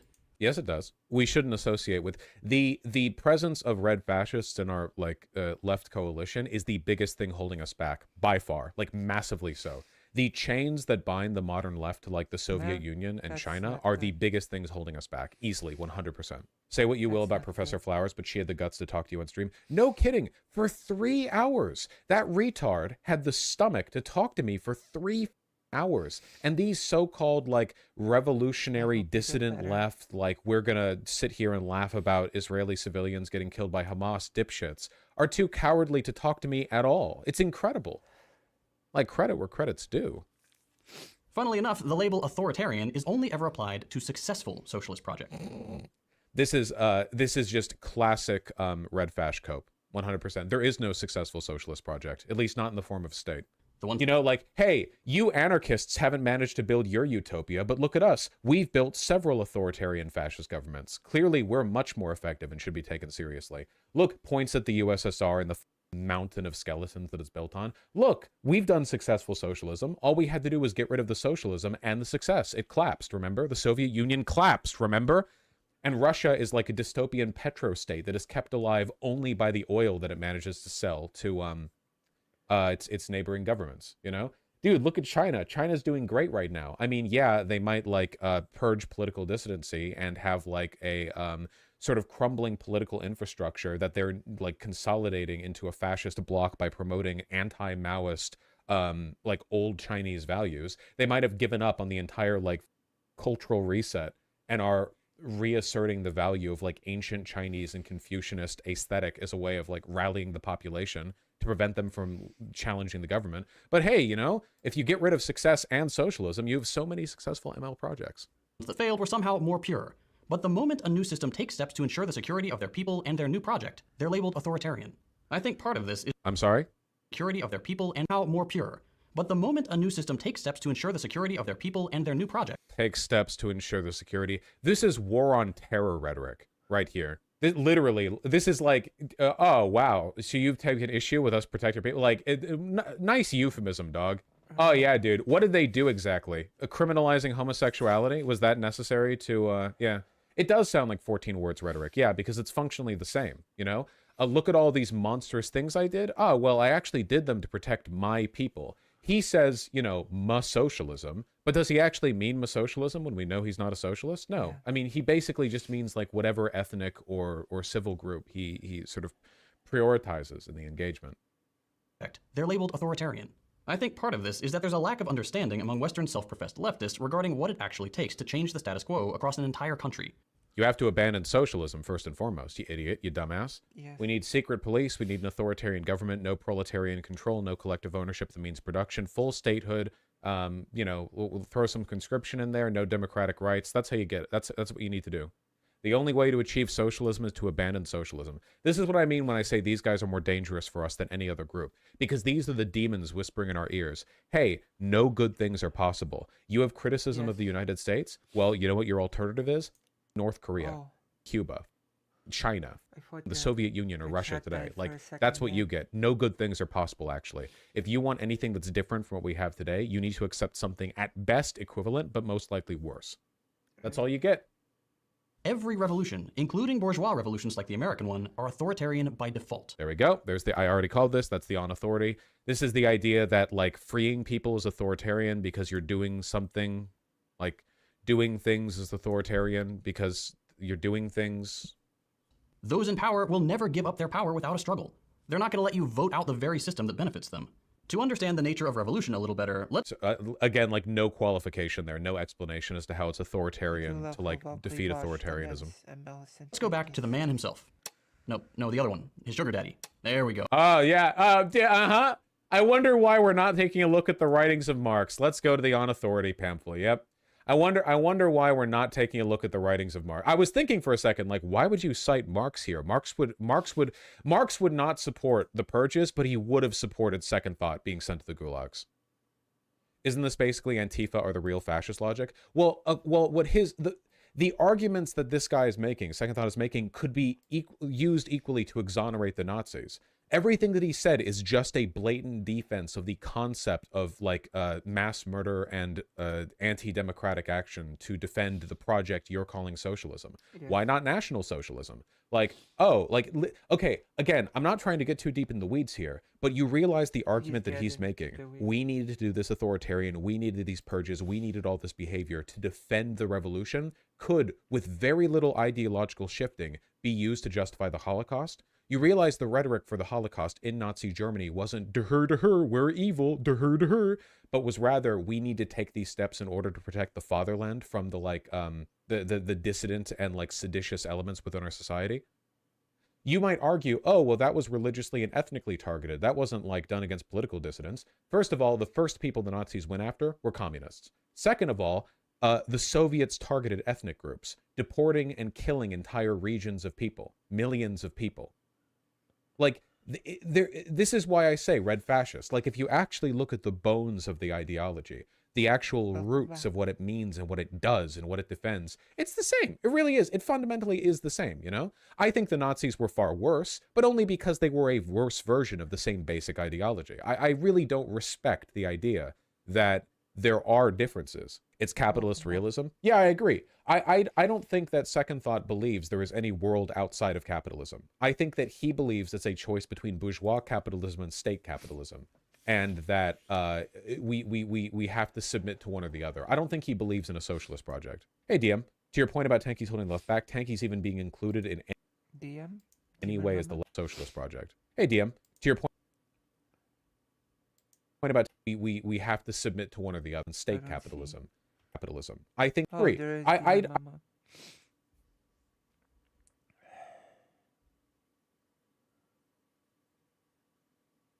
I don't think that Second Thought believes there is any world outside of capitalism. I think that he believes it's a choice between bourgeois capitalism and state capitalism, and that we have to submit to one or the other. I don't think he believes in a socialist project. Hey, DM, to your point about Tankies holding the left back, Tankies even being included in any way as the left proves too many leftists really have not developed the ability to recognize and criticize fascism that doesn't come wrapped in an American flag. Yeah, literally. The fact that there are leftists who defend Assad is such a perfect example of that. Like, bro, what the do you believe, actually? Like, for a lot of socialists, like, the number one belief that Marx wrote down, like, read all 3 chapters of Das Kapital, and what does it say written on the first page in all of them, and then nothing else on any of the other blank pages? It says America bad, and that's it. As long as what you're saying is America bad, you're doing socialism, baby. So, like, why does that not apply to Nazi critiques? Why does that not like, why is that not applicable to their arguments against democracy and in favor of their system? The answer is it's equally applicable. I know I'm belaboring this point, but you wanted me to go over this video. I got so many emails about it. Oh, Friedrich Engels. This large beard wrote a brilliant little piece called On Authority. It's terrible. Basically, all actual socialists agree that it's terrible. It's like a page long. None of you have any excuse not to read it. It's linked below. But here's the part that I think is most applicable to this video. Have these gentlemen ever seen a revolution? A revolution is certainly the most authoritarian thing there is. It is the act whereby one part of the population imposes its will upon the other part by means of rifles, bayonets, and cannon. So yeah, the argument by Engels is that doing something that other people don't want you to do is authoritarian. This is retarded. Authoritarianism is a political system that suppresses the will of the population in favor of the will of an individual, a small set of individuals, or a class above them. Authoritarianism is not doing something other people don't want you to do. Yeah, it's drivel. It's meaningless. What the term that he is thinking of here is force. A revolution certainly contains force. It is forceful. That is true. But it is not authoritarian. I mean, it can be, but it's not authoritarian by definition. How is this appealing to anyone except ultra-communists? Ultra-communists wouldn't find this appealing because they're actual communists. This appeals to disillusioned, like fail-son Western quote-unquote leftists who are too anxious to order a pizza over the phone, who feel desperately hopeless about the current state of affairs and need something to believe in. And when people need something to believe in, the easiest thing to fall into is a cult that is preaching like the supremacy of an idea or of a person or of a concept or of a structure. And in this case, it's like American diabolism. That is the thing that they are meant to fall into. Hating America is like the gateway drug. And by the way, hating America in and of itself is fine, but it's a gateway drug in this case to defending fascism. Much in the same way that believing the media is run by elites can be a gateway drug into Nazism, depending on which conspiracy theorists drag you in. To be fair to Engels, I don't think the modern definition of authoritarian had consolidated yet. That is true. A good example of this would be the term dictatorship of the proletariat. When that term was created, dictatorship didn't mean what it means today. It literally just meant a society controlled by the proletariat. Right. Like a proletarian democracy would be a dictatorship of the proletariat in its conceptualization, like as the term was originally conceived. But, you know, language changes. Authoritarian means, if such there be at all. And if the victorious party does not want to have fought in vain, it must maintain this rule by means of the terror which its arms inspire in the reactionists. So this is like no excusing this here. This is just bad logic from Engels. The idea that in order to maintain your rule, you have to terrorize in order to maintain your rule after a revolution, you have to do the same thing that the people before you did. If you apply this to a racial lens, you immediately see how bad this is. Like, oh, okay, so black liberation must necessarily entail white slavery? What does that mean? Like, literally, what the f does that mean? Like, are you arguing that any, like, group of people achieving power and prominence must necessarily come at the expense of another group? No. That's the conservative argument. The conservative argument is that if the oppressed people ever have their way, they would simply make the oppressors the oppressed. This is like fear of reprisal, white supremacist, we can never let the Native Americans have anything language right here. And it's being cited in defense of communism. Would the Paris Commune have lasted a single day if it had not made use of this authority of the armed people against the bourgeois? That's not what authority is. That would be force. And also, it's not authoritarian to overthrow the bourgeoisie. The bourgeoisie are the authoritarian class. Should we not, on the contrary, reproach it for not having used it freely enough? Therefore, either one of two things. Also, I like the implication that the problem with the French Revolution is that they weren't liberal enough in their use of violent reprisal against the people they overthrew. Like, yeah, I just finished reading my history book on the French Revolution. My main issue with them, the main problem that I have, is that they didn't engage in enough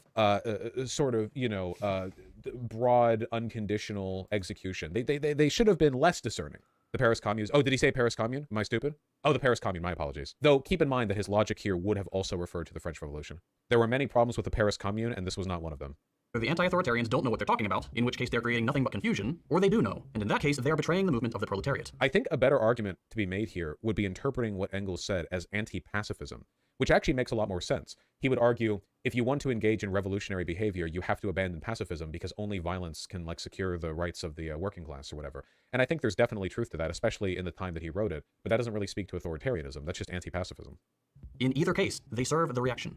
While it might not feel good to be called out from beyond the grave, it's so important that we understand what Engels was talking about here, because it's still true today. If a mass of people decide they're done with the current oppressive system, rise up, build something new, and then fail to protect the gains they've made. Yes, but will we not crack down on fascist movements in a socialist society, or is that something different? First of all, if you're doing things right, there shouldn't be a fascist movement in a socialist society. Second of all, it's not authoritarian to crack down on counter-revolutionaries. The problem is that heads like this call everything counter-revolutionary. Stalin was a counter-revolutionary. Lenin was a counter-revolutionary. They immediately betrayed their principles the moment they had the authority to. But if like, this would be like the argument that like arresting January 6 protesters is authoritarian. It's not.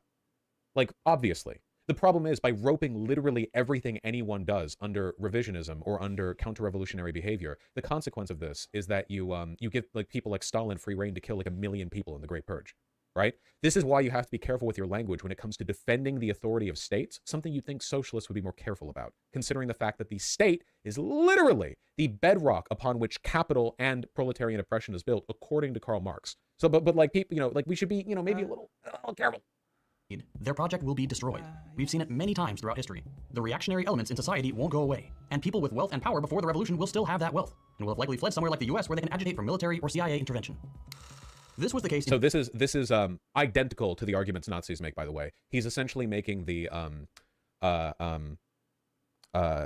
cultural Marxism argument, except from the opposite side of things. He's basically saying any number of secret police and mass executions is justified as long as you can vaguely, nebulously refer to some external force that's trying to bring us down.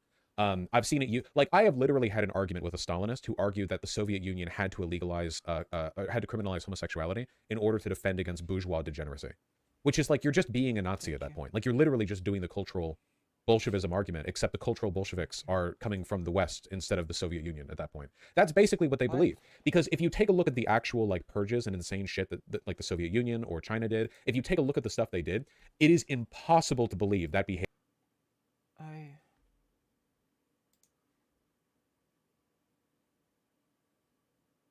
Not exactly. I think I'll just finish for today. I think this was a bad idea. Sorry. We will continue this tomorrow on Saturday. So I guess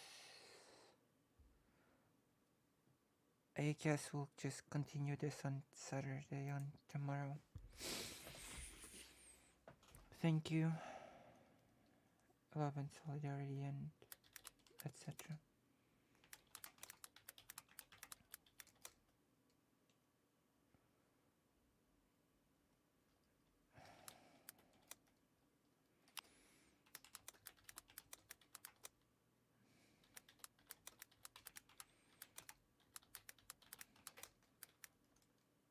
Sorry, I have to go.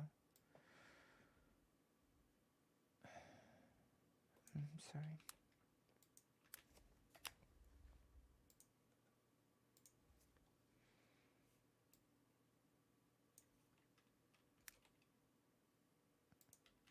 Thank you. Bye.